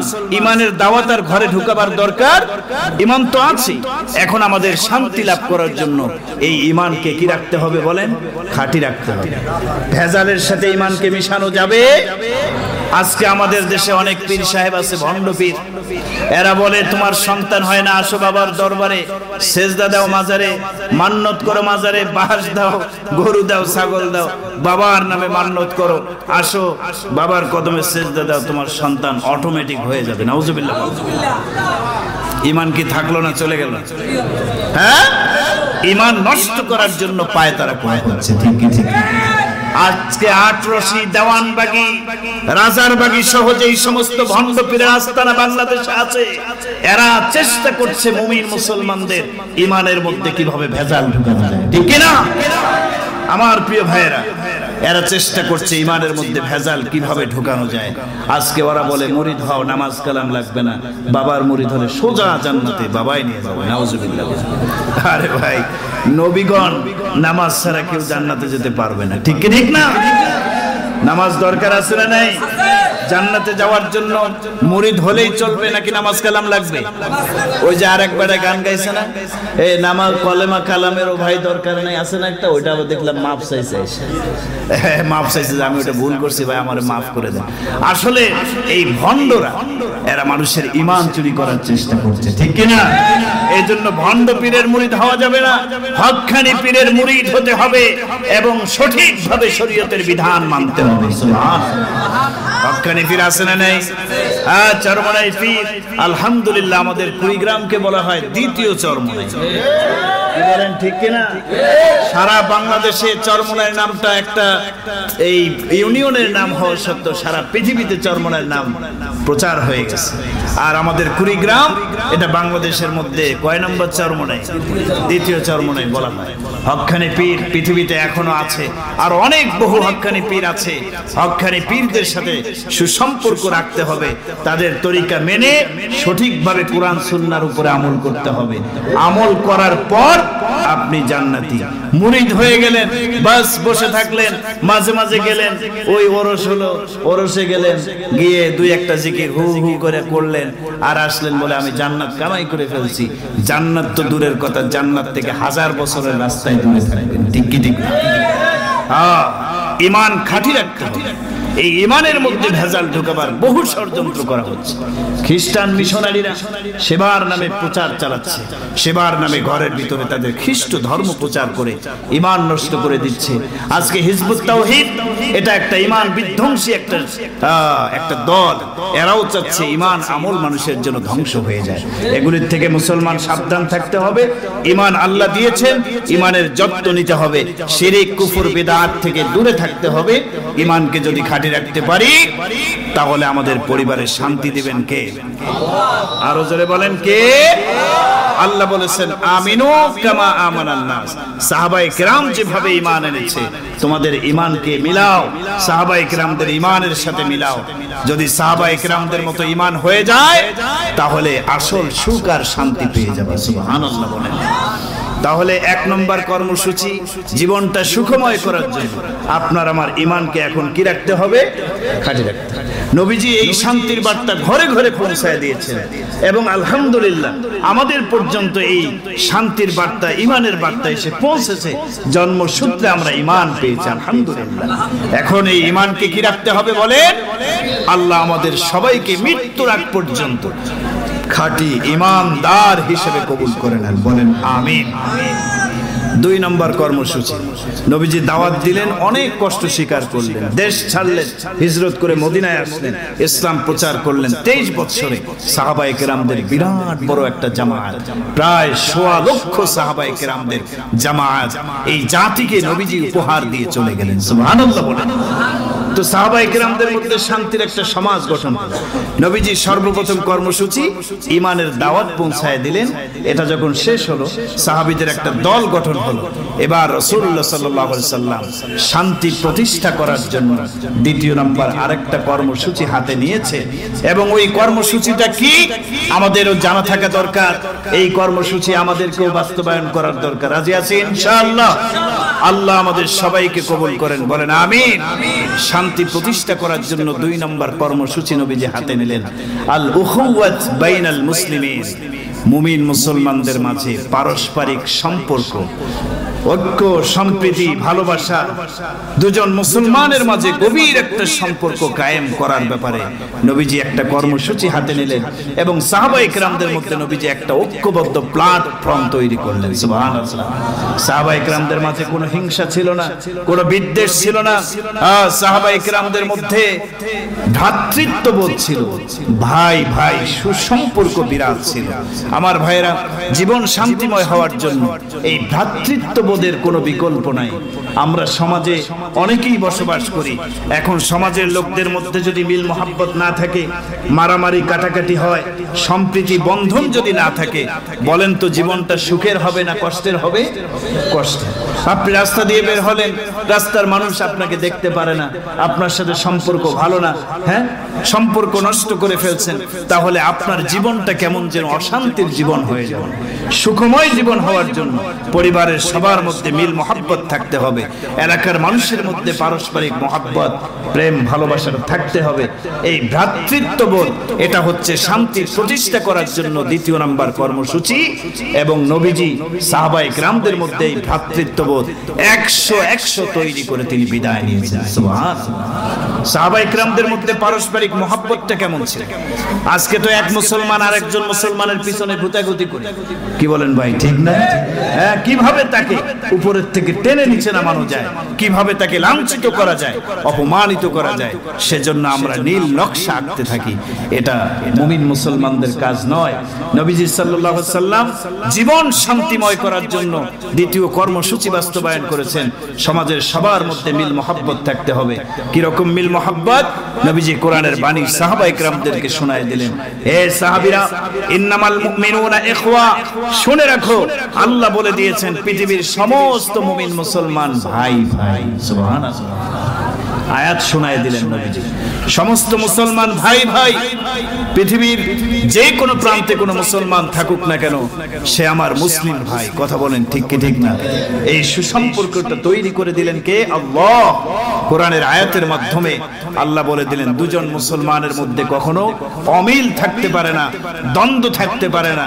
যদি শয়তান কখনো 2জন মুসলমানের মাঝে বিশৃঙ্খলা দ্বন্দ্ব লাগায় দেয়, ফাসলিহু বাইনা আখাওয়াইকুম, হে মুমিনের দলেরা, তোমরা তৃতীয় একটা পক্ষ থাকবা, 2জন মুমিনের মাঝে দ্বন্দ্ব নিরসন করে দিয়ে তাদের মাঝে বন্ধুত্ব স্থাপন করে দিবা। সুবহানাল্লাহ। যদি এই ভাই ভাই সম্পর্কটা কায়েম করতে পারো, লাআল্লাকুম তুরহামুন, অবশ্যই আল্লাহর রহমত আসবে, আল্লাহর পক্ষ থেকে শান্তি আসবে। বলেন সুবহানাল্লাহ। ঘোষণাটা কার? আরো জোরে বলেন কার? তাহলে শান্তি প্রতিষ্ঠা করার জন্য, পরিবারের সুখ শান্তি অনুভব করার জন্য মিল মহাব্বতের সাথে চলার দরকার আছে না নাই?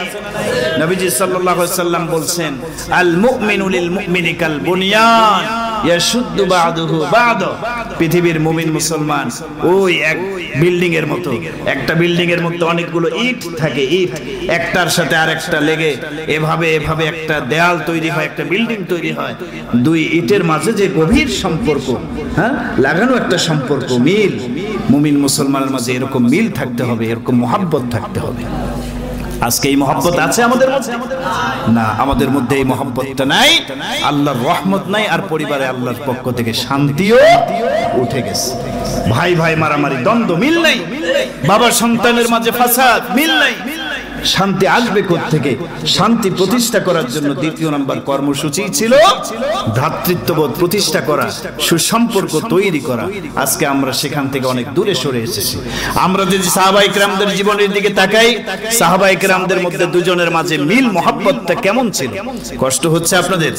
একটু বলবো আপনাদেরকে, আর সময় অনেক কম, আমার দিক তাকান। ইয়ারমুকের যুদ্ধ সংগঠিত হয়েছিল। এই ইয়ারমুকের যুদ্ধে সাহাবায়ে কেরাম চলে গেলেন যুদ্ধ করতে। যুদ্ধ শেষ হয়ে গেল, কিছু সাহাবী আহত হয়ে গেলেন।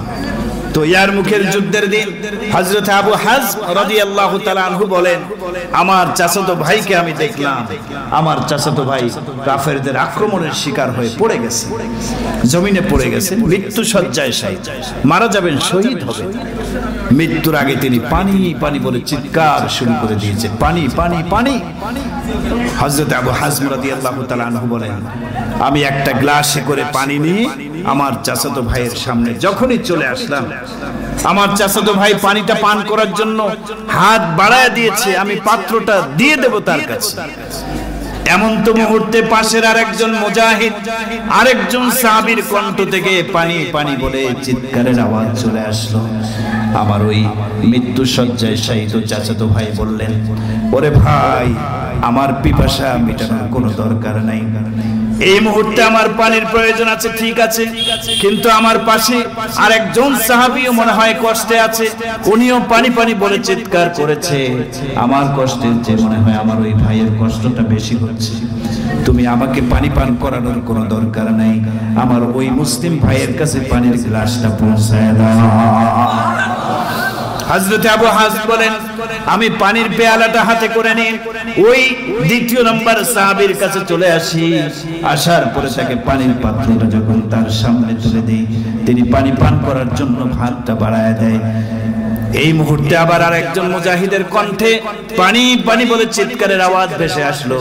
দ্বিতীয় নম্বর ওই সাহাবীও নিজের প্রয়োজনটাকে পিছনে ফেরায় দিয়া আরেক মুসলমানের কষ্টকে বড় চোখে দেখে বললেন, না, আমার কষ্ট দূর করার প্রয়োজন নাই, পিপাসা দূর করার প্রয়োজন নাই, আমার মনে হয় আমার চাইতে ওই আরেক ভাই কষ্টে আছে, উনি তো পানি পানি বলে চিৎকার করছে, সুবহানাল্লাহ।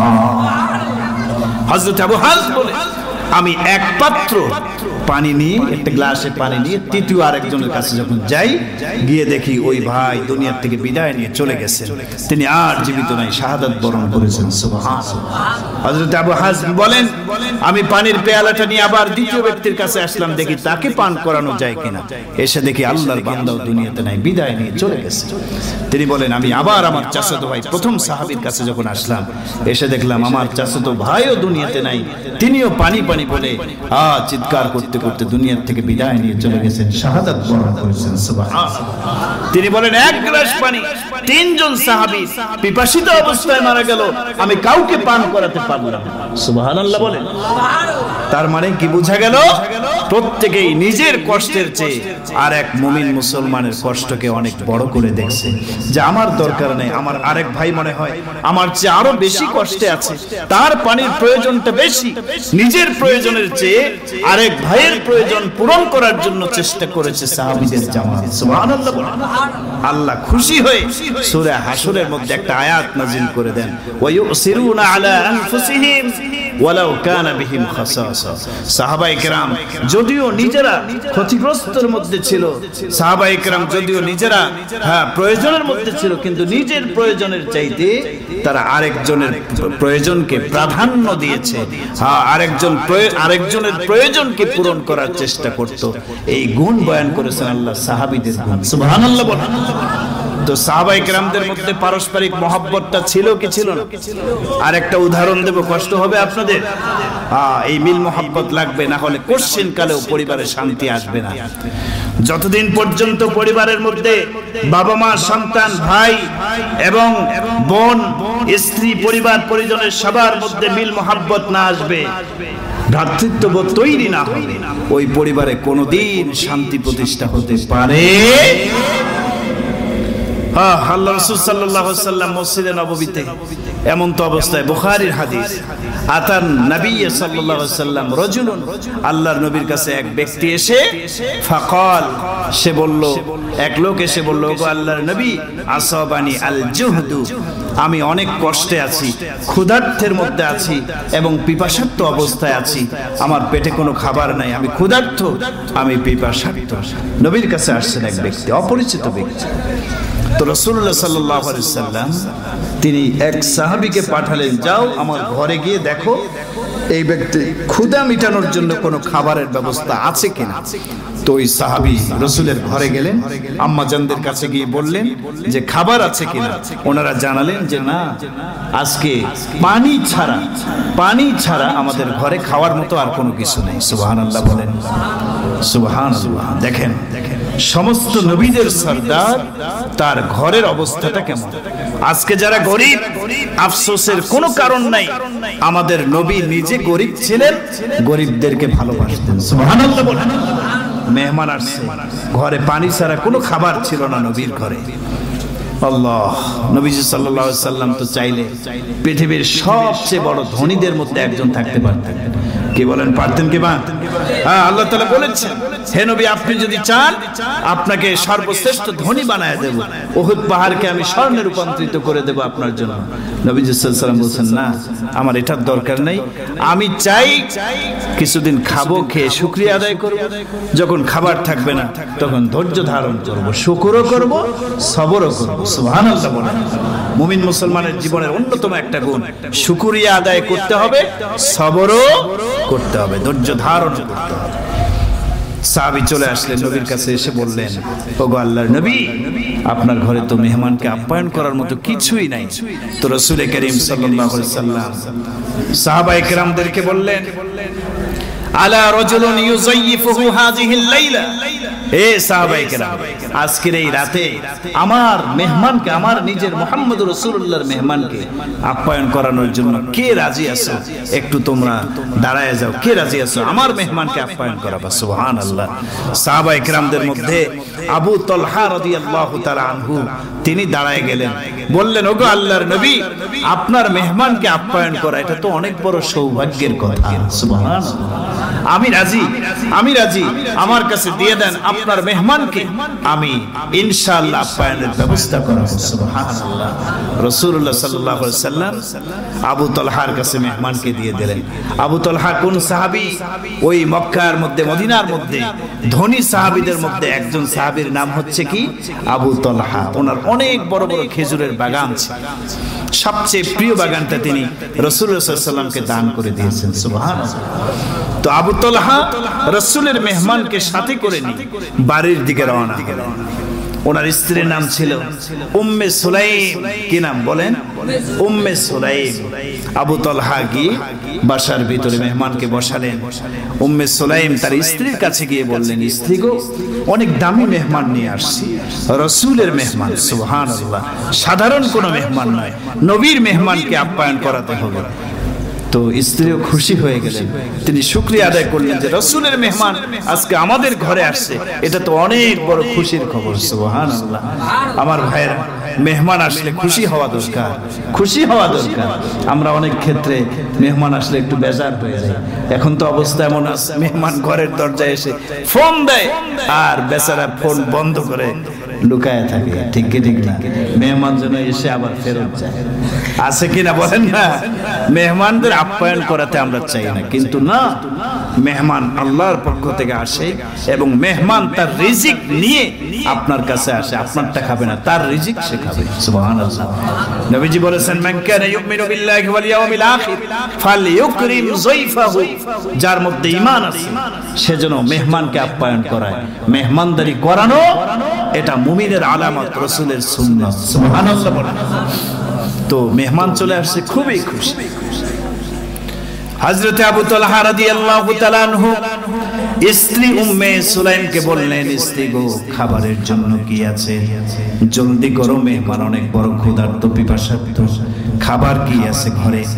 উম্মে সুলাইম বললেন, স্বামী গো, নবীর মেহমান আসছে, মনটা তো আনন্দে আত্মহারা হয়ে গেছে, কিন্তু আজকে ঘরে খাবার তো নাই।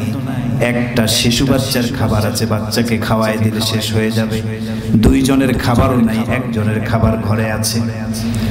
আপনারা প্রশ্ন করতে পারেন, বলে হুজুর এটা কেমন কথা? একটু আগে আপনি বললেন মদিনার সেরা ধনীদের মধ্যে একজন সাহাবী আবু তালহা, অথচ তার ঘরে খাবার নাই। এটা কেমন কথা? ধনী মানুষের ঘরে কি খাবার থাকে না? ওরে ভাই, সাহাবায়ে কেরাম ধনী ছিলেন, কিন্তু আমাদের মতো ধনী নয়। আমাদের বর্তমান সমাজের ধনী যারা সম্পদ জমাতে জমাতে পাহাড় পরিমাণ সম্পদ বানায় ফেলে, ঠিক কি ঠিক না? জমা করে রাখে।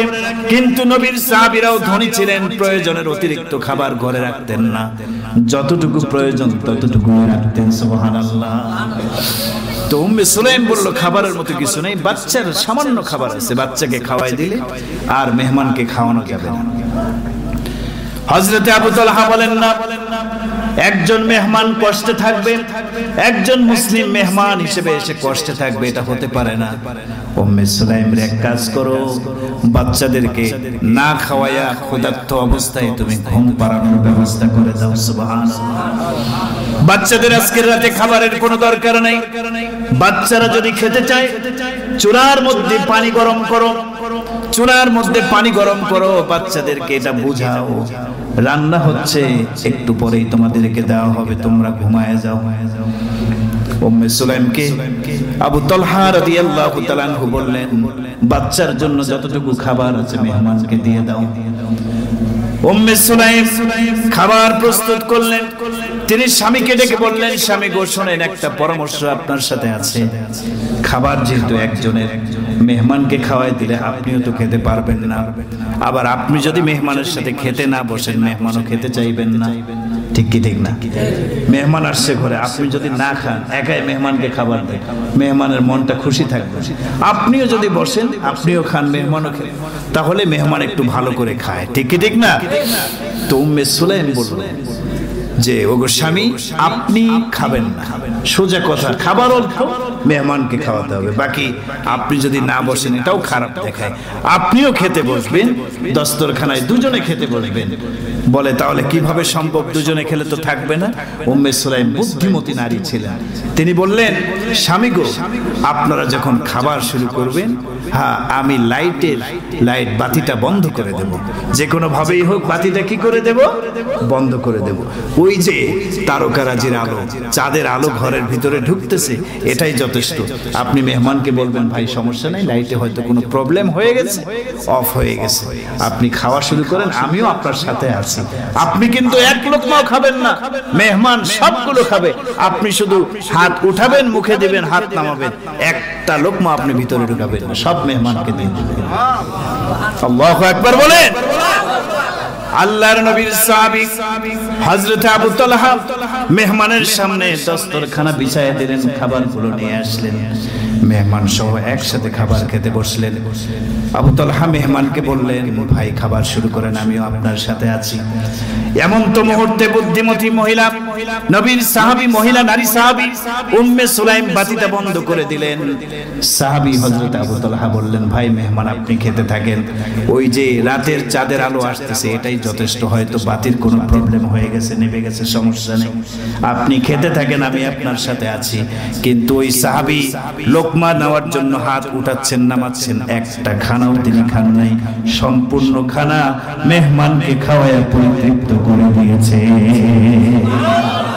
নিজে না খেয়ে নিজের সন্তানদেরকে ক্ষুধার্ত রেখে আর একজন ক্ষুধার্ত মুমিন মুসলমানের ক্ষুধা নিবারণ করেছেন, ওনাদের নাম হচ্ছে সাহাবায়ে কেরাম। সুবহানাল্লাহ।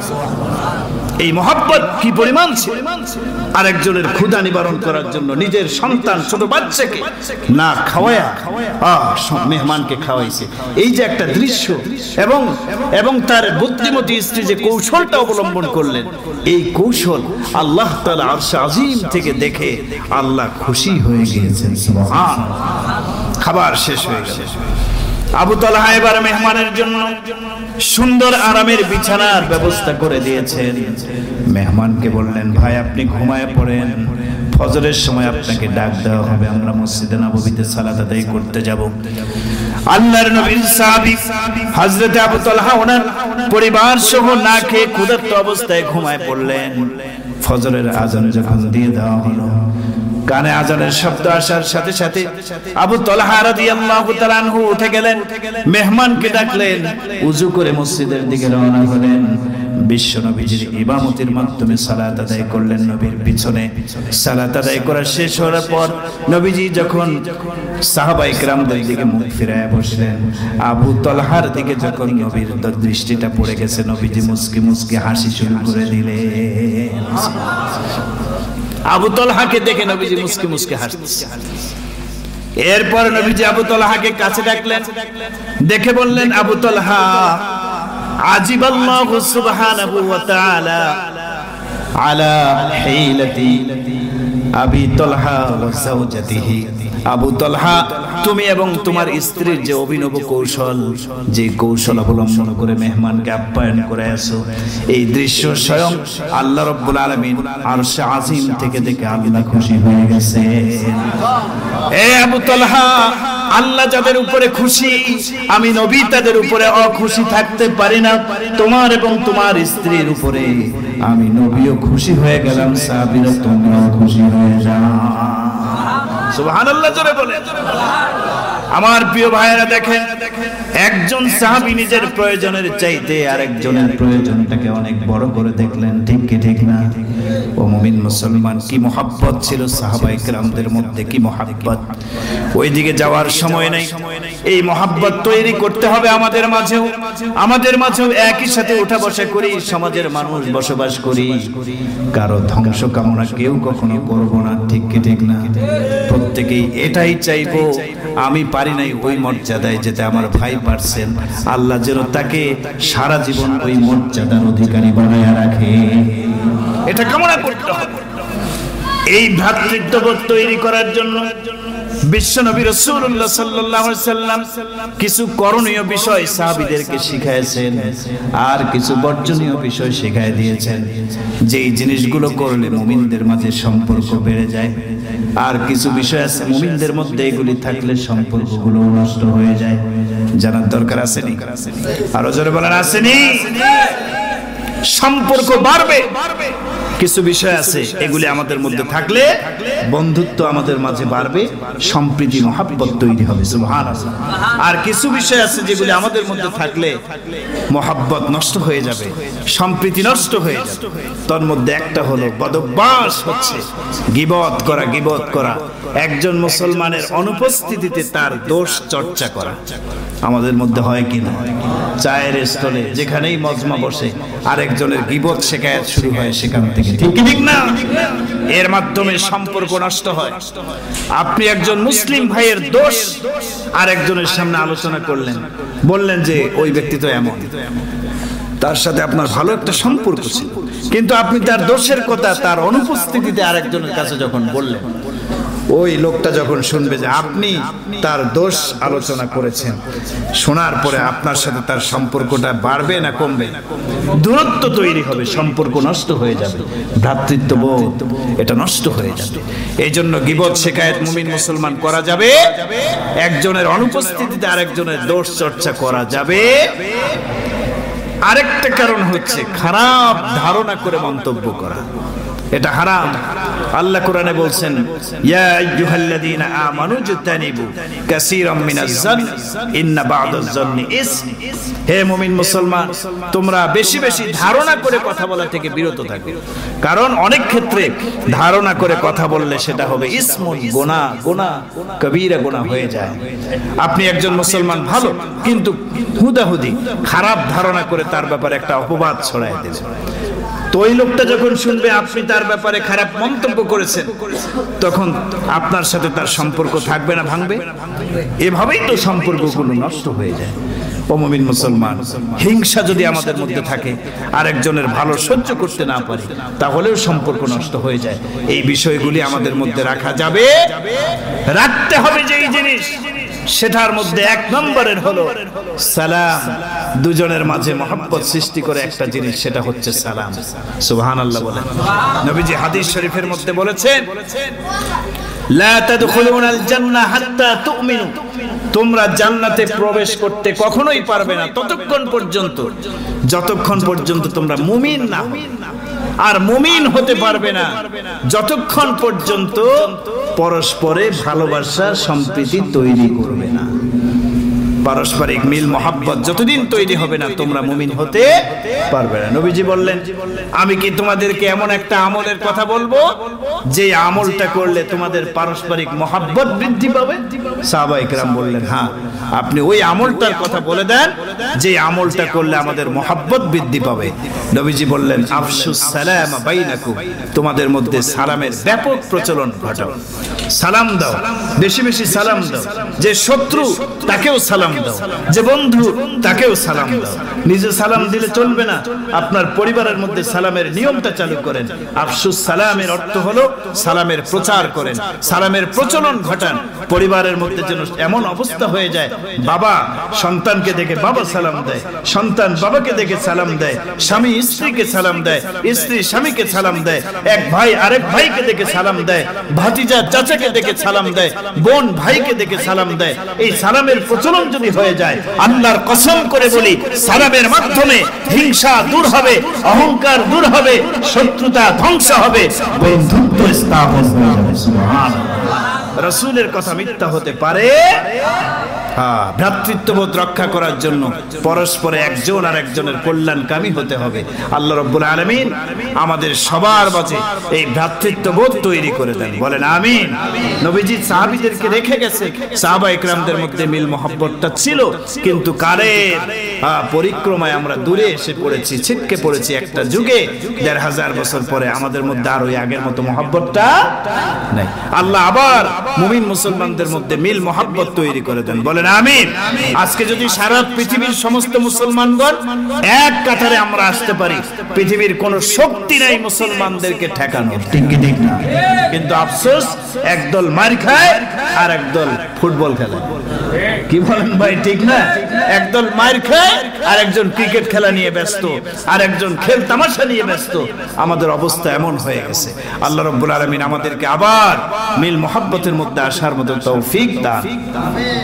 তাহলে দ্বিতীয় নাম্বার কর্মসূচি কি বললাম? শান্তিতে থাকার জন্য পারস্পরিক মিল মহাব্বত লাগবে। মিল মহাব্বত না থাকলে আপনি যতই টাকা পয়সার মালিক হন না কেন, আপনার সাথে আপনার স্ত্রী যদি কথা না বলে, কিসের সুখ শান্তি? কি বলেন ভাই, ঠিক না? আপনি সন্তান আপনার বাবার সাথে সম্পর্ক নষ্ট করে ফেলছেন। আপনি টাকা পয়সার মালিক হতে পারেন, আপনি কোটিপতি হতে পারেন, আপনার বাবা কথা বলে না, মা কথা বলে না, এই টাকা পয়সা আপনাকে সুখী বানাতে পারবে না, ঠিক কিনা? এই জন্য মিল মহাব্বত দরকার আছে না নাই? আমি লম্বা করছি না। ৩ নম্বর শান্তি প্রতিষ্ঠার জন্য রাসূলুল্লাহ সাল্লাল্লাহু আলাইহি ওয়াসাল্লাম যে কর্মসূচি নিলেন, সেটা হলো সাহাবীদের ভিতরে তাকওয়ার বীজ ঢুকায় দিলেন। তাকওয়া পরহেজগারিতার বীজ ভিতরে ঢুকায় দিলেন। সাহাবায়ে কেরাম মুত্তাকি হয়ে গেলেন, তাকওয়া পরহেজগারির মালিক হয়ে গেলেন। আর তাদের মধ্যে সুখ শান্তি, সামাজিকভাবে সুখ শান্তি লাভ করার জন্য অবশ্যই তাকওয়ার কোনো বিকল্প নাই। আল্লাহর ভয় থাকতেই হবে। যেই সমাজের মানুষের মধ্যে আল্লাহর ভয় তাকওয়া থাকবে, ওই সমাজের মানুষগুলো চুরি করতে পারে না, ঠিক না? রডের বদলে বাঁশ দিতে পারে না যদি ভিতরে তাকওয়া থাকতো। আমাদের দেশের নেতারা রাস্তাঘাট নির্মাণ করতে রড না দিয়ে কি দেয়? বাঁশ দেয়, তার উপর সিমেন্ট দেয়, বাঁশ দেয়। মানে তাকওয়া নেই ভিতরে। কার ভয় নেই? আল্লাহর ভয় নেই। আল্লাহর ভয় যদি সমাজের প্রত্যেকটা মানুষের মধ্যে থাকে, তাহলে সে কখনো চুরি করতে পারে না, আল্লাহর ভয় নিয়ে ডাকাতি করতে পারে না, খুন করতে পারে না, ধর্ষণ ঘটাতে পারে না, কোনো অন্যায়ের সাথে সে সম্পৃক্ত হতে পারে না, যদি আল্লাহর ভয় সমাজের মানুষের মধ্যে থাকে, ঠিক কিনা বলেন? এই জন্য নবীজি সাহাবীদের মধ্যে ভিতরে তাকওয়ার বীজ ঢুকায় দিয়েছেন। সাহাবায়ে কেরাম প্রত্যেকেই এক একজন মুত্তাকি ছিলেন। বলেন সুবহানাল্লাহ, সুবহানাল্লাহ। ইন্না আকরামাকুম ইনদাল্লাহি আতকাকুম বলা হয়ে থাকে। আয়াত হযরত আবু বকরের শানে নাজিল হয়েছে রাদিয়াল্লাহু আনহু। হযরত আবু বকর রাদিয়াল্লাহু তাআলা আনহু ছিলেন এই উম্মতের মধ্যে সবচেয়ে বড় মুত্তাকি। সুবহানাল্লাহ। আর আল্লাহ বলেন তাকওয়া পরহেজগারিতার লাইনে যারা উত্তম হবে আমি আল্লাহর কাছে সেই সর্বোত্তম। সুবহানাল্লাহ। ইন্না আকরামাকুম ইনদাল্লাহি আতকাকুম। আল্লাহ বলেন টাকা বেশি হলে আমি আল্লাহর কাছে তার সম্মান বেড়ে যাবে না। হ্যাঁ, সম্পদ বেশি হলে, ক্ষমতা বেশি হলে আমি আল্লাহর কাছে তার মর্যাদা বাড়ে না। আমি আল্লাহর কাছে ওই ব্যক্তির মর্যাদা বেড়ে যায় যার ভিতরে তাকওয়া পরহেজগারিতা বেশি থাকে। সুবহানাল্লাহ। এজন্য ভাই আমাদেরকে মুত্তাকি হয়ে যেতে হবে। কি হয়ে যেতে হবে বলেন? বলে মুত্তাকি মানে আল্লাহর ভয় নিয়ে আসতে হবে। আল্লাহর ভয় নিয়ে আসতে হবে। আল্লাহ রাব্বুল আলামিন আমাদের সবাইকে আল্লাহকে ভয় করে তার বিধান মানার মতো তৌফিক দান করেন। তাকওয়ার এক নম্বরের ব্যাখ্যা হলো আল্লাহকে ভয় করে সমস্ত গুনাহ বর্জন করতে হবে আর আল্লাহর ইবাদত আদেশগুলো মেনে চলতে হবে। চলতে পারলে আপনি হবেন মুত্তাকি। আল্লাহ রাব্বুল আলামিন আমাদের সবাইকে মুত্তাকি হিসেবে কবুল করে নেন। আমিন। এই তাকওয়া পরিবারে থাকলে পরিবারের মধ্যে অশান্তি দূর হবে। সমাজের মধ্যে তাকওয়াবান লোক থাকলে সমাজের মধ্যে অশান্তি থাকতে পারে না।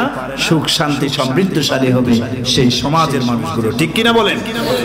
4 নম্বর কর্মসূচি, সময় নেই আমি বলে দিচ্ছি, সেটা হলো সমাজের মানুষগুলো কোরআনের শিক্ষায় শিক্ষিত হলে আসল সুখ শান্তি অনুভব করতে পারবে, বুঝতে পারবে যে শান্তি কারে কয় যদি কোরআনের শিক্ষায় সে প্রকৃত শিক্ষিত হয়। সুবহানাল্লাহ। নবীজি সাল্লাল্লাহু আলাইহি সাল্লাম তার উপরে কোরআন নাজিল হয়েছে। তিনি কোরআন শিখিয়েছেন সাহাবায়ে কেরামদের মধ্যে। কোরআন শিখানোর মাধ্যমে সাহাবায়ে কেরাম কোরআন অনুযায়ী যখন জীবন পরিচালনা করেছে প্রকৃত সুখ শান্তিময় একটা জীবন লাভ করেছে। সুবহানাল্লাহ। তো এই জন্য কোরআনে কারীম আমাদের শিখতে হবে। আমাদের শিখতে হবে। নবীজি বলছেন কোন আলিমা, এ আমার উম্মত তুমি আলেম হও। কি হও? আলেম হও। বলে আলেম হতে পারে নাই। নবীজি দ্বিতীয় অপশন দিয়েছেন মুতাআল্লিমা, ছাত্র হও। আলেমদের থেকে মাসলা মাসাইল জেনে শেখো, আমল করো। বলে তাও সুযোগ হয় না, আলেম ওলামাদের ছাত্রও হতে পারে নাই। নবীজি 3 নম্বর অপশন দিয়েছেন মুহিব্বান, মুহিব্বান, হ্যাঁ মুঈনান, সাহায্যকারী হয়ে যাও, সাহায্যকারী হয়ে যাও। মাদ্রাসায় সাহায্য করো, যারা আলেম হচ্ছে তাদের পিছনে সম্পদ ব্যয় করো, ওলামায়ে কেরামদেরকে সাহায্য করো, আল্লাহর দ্বীনের কাজ যারা করে তাদেরকে সহযোগিতা করো। এই সাহায্য সহযোগিতা করলেও তুমি নাজাত পাও। সুবহানাল্লাহ। বলে হুজুর টাকা পয়সা নাই, কি দিয়ে সাহায্য করব? 4 নম্বর অপশন নবীজি দিয়েছেন। সাহায্য করতে পারবে না, মুহিব্বান, মহব্বতকারী হয়ে যাও। আলেম ওলামাদেরকে মহব্বত করো, ঈমান ইসলাম মুসলমানদেরকে মহব্বত করো, ওলামায়ে কেরামদের সাথে সুসম্পর্ক রাখো, প্রেম ভালোবাসার সম্পর্ক রাখো। এই মহব্বতের ওসিলায় আল্লাহ তোমাকে কিয়ামতের দিন maaf করে দিবেন। সুবহানাল্লাহ। তাহলে অপশন দিয়েছেন কয়টা নবীজি? নবীজি বলছেন সাবধান, ওয়ালা তাকুনিল খামিস, 5ম নম্বরে যেও না।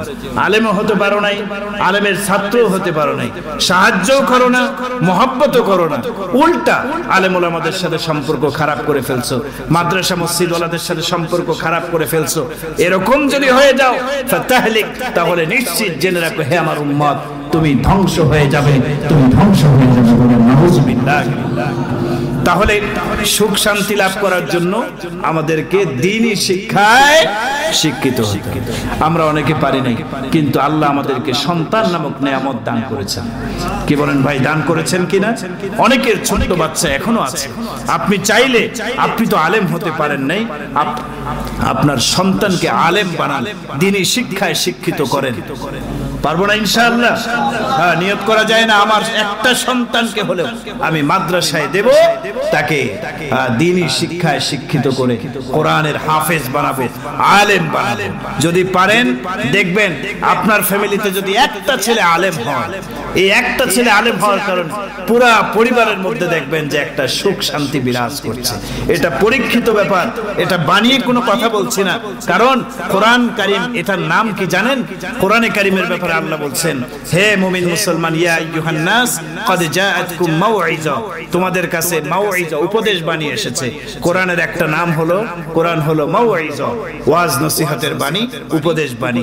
আর একটা নাম হলো শিফাউল লিমা ফিস সুদুর, তোমাদের কাছে কোরআন আসছে, কোরআনের নাম হলো শিফা। কোরআন হচ্ছে শিফা। কোরআনে কারীমের মাধ্যমে শারীরিক রোগ মুক্তি লাভ করা যায়, আবার কোরআনের মাধ্যমে অন্তরের ময়লা আবর্জনাও দূর করা যায়। সুবহানাল্লাহ। কোরআনের একটা নাম কি? মাউইযা, আর একটা নাম কি? শিফা। এরপরে আল্লাহ বলেন ওয়া হুদাও ওয়া রাহমাতুল লিল মুমিনিন, কোরআন এসেছে তোমাদের কাছে হুদান, হেদায়েত হিসেবে। কি হিসেবে? হেদায়েত। কোরআনের একটা নাম হলো হেদায়েত। 4 নম্বর নাম এই আয়াতের মধ্যে আল্লাহ বলছেন ওয়া রাহমাতুল লিল মুমিনিন, মুমিন মুসলমানদের জন্য এই কোরআনটা হলো রহমত। সুবহানাল্লাহ বলেন। মুমিন মুসলমানদের জন্য কোরআন কি বলেন? রহমত। তো আপনার মধ্যে যদি কোরআনের শিক্ষা থাকে, আপনার মধ্যে আল্লাহর রহমত চলে আসবে ইনশাআল্লাহ, চলে আসবে। কারণ কোরআন যেখানে আল্লাহর রহমত, সেখানে কোরআনের নামই একটা হলো রহমত। অতএব কোরআনওয়ালাদের উপরে আল্লাহর রহমত থাকবে। যার উপরে আল্লাহর রহমত থাকবে সে শান্তি আর সুখের জীবন লাভ করবেই। তো সুবহানাল্লাহ বলেন। তাহলে 4 নম্বর কর্মসূচি, দ্বীনি শিক্ষায় শিক্ষিত হলে প্রকৃতপক্ষে সুখ শান্তি আল্লাহ তাআলা দান করবেন। আল্লাহ রাব্বুল আলামিন আমাদের সবাইকে দ্বীন শিক্ষা করার মতো, শিখাবার মতো তৌফিক দান করেন, বলেন আমিন। আপনি একটা ছেলেকে যদি আলেম বানান, রাসূল বলেছেন খায়রুকুম মান তাআল্লামাল কুরআন ওয়া আল্লামা, তোমাদের মধ্যে সর্বশ্রেষ্ঠ ওই ব্যক্তি যে নিজে কোরআন শিখে অন্যকে শেখায়। তাহলে একটা ছেলে আলেম হলে সে নিজে শিখে আলেম হবে, এরপরে আরেকজনকে শিখাবে। আল্লাহর নবীর ভাষায় আপনি আপনার সন্তানকে শ্রেষ্ঠ মানুষ হিসেবে উপহার দিয়ে গেলেন। সুবহানাল্লাহ বলেন। সন্তানকে মানুষ বানাবার দায়িত্ব আপনি। আর চাইলে আপনি একটা ছেলেকে আলেম বানিয়ে সর্বশ্রেষ্ঠ আপনি উত্তম মানুষ হিসেবে গঠন করতে পারেন। আজকে শিক্ষা ব্যবস্থা, ইসলামী শিক্ষা ছাড়া অইসলামিক শিক্ষা ব্যবস্থার কথা আমার আগের মুহতারাম তিনি আলোচনা করেছেন। ব্যাঙের ডাক শিখাচ্ছে, ঘ্যাঙ্গর ঘ্যাঙ্গর ঘ্যাঙ্গর ঘ্যাঙ্গর। এই সাইকেল চলে, তিরিং বিরিং, এগুলি শিখায়। এগুলি কি শিখানোর জিনিস? এই মিয়া, সাইকেল চালানো এটা কি হাতে কলমে শিখানোর জিনিস? হ্যাঁ, এটা কি লেখে লেখে শিখানোর জিনিস? যে সাইকেল চালাতে হলে প্রথমে হ্যান্ডেলটা ধরতে হবে, এরপর পা পেট্রোল চাপ দিতে হবে, ঘোরাতে হবে, এরপরে সামনে আগাতে হবে। এগুলা বর্তমান শিক্ষা ব্যবস্থার, আমাদের প্রচলিত শিক্ষা ব্যবস্থার পড়াশোনা। কি বলেন, ঠিক কি ঠিক না? আবার দেখলাম কিছু এই ছাত্রদেরকে বিছানা, রাত্রেবেলা এই বিছানা পরিষ্কার করতে হবে, কিভাবে ঘুম থেকে উঠে বিছানাটা কেমনে পরিষ্কার করবে, এগুলাও নাকি পড়ার মধ্যে শিখাচ্ছে। আনুগত্য বানানোর নিয়ম শিখাচ্ছে। আরে ভাই, কোন মা যদি তার সন্তানকে একদিন ঘরের ভিতরে দেখায় দেয় এভাবে আনুগত্য বানাবা, এটা কি আরো বইয়ের মধ্যে শেখানোর দরকার আছে? এগুলি আজে বাজে দিয়ে প্রচলিত শিক্ষা ব্যবস্থাটাকে নষ্ট করে দিয়ে এদেশের মানুষকে বাস্তবিক পক্ষে মূর্খ বানাবার ষড়যন্ত্র করা হচ্ছে। আজকে শিক্ষিত হয়, নকল করে ওরা পাস করে, ওরা চাকরির ইন্টারভিউতে পারে না, টাকা দিয়ে চাকরি নেয়। প্রকৃতপক্ষে ডাক্তারদেরকে খুঁজে পাওয়া যায় না। আজকে অনেক ডাক্তারদের ব্যাপারে রিপোর্ট প্রকাশিত হয়েছে, তারা রোগীদেরকে মারতেছে ভুল অপারেশন করে করে। ঠিক কি ঠিক না? কেন? পড়াশোনা নাই, টাকা দিয়ে চাকরি পেয়ে ডাক্তার হয়ে গেছে। ঠিক কি ঠিক না? এই প্রচলিত শিক্ষা ব্যবস্থা আরো মান উন্নত করতে হবে।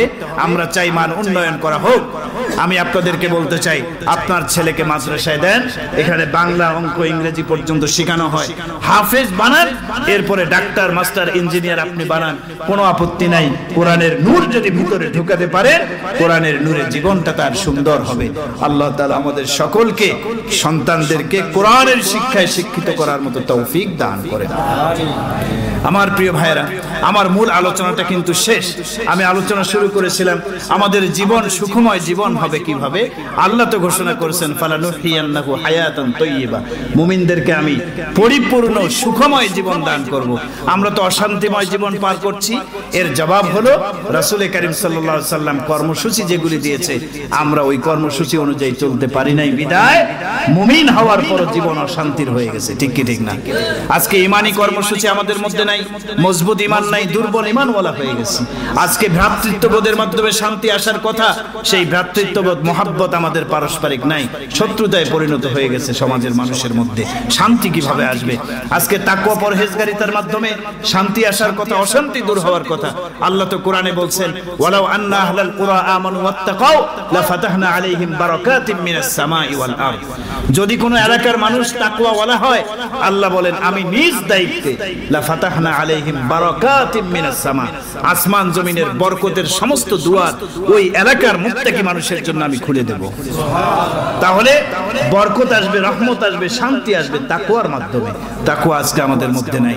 কোরআনের শিক্ষার মাধ্যমে মানুষের জীবন উন্নত হয়, সুখী হয়, সেই শিক্ষাটাও আমাদের মধ্যে নাই।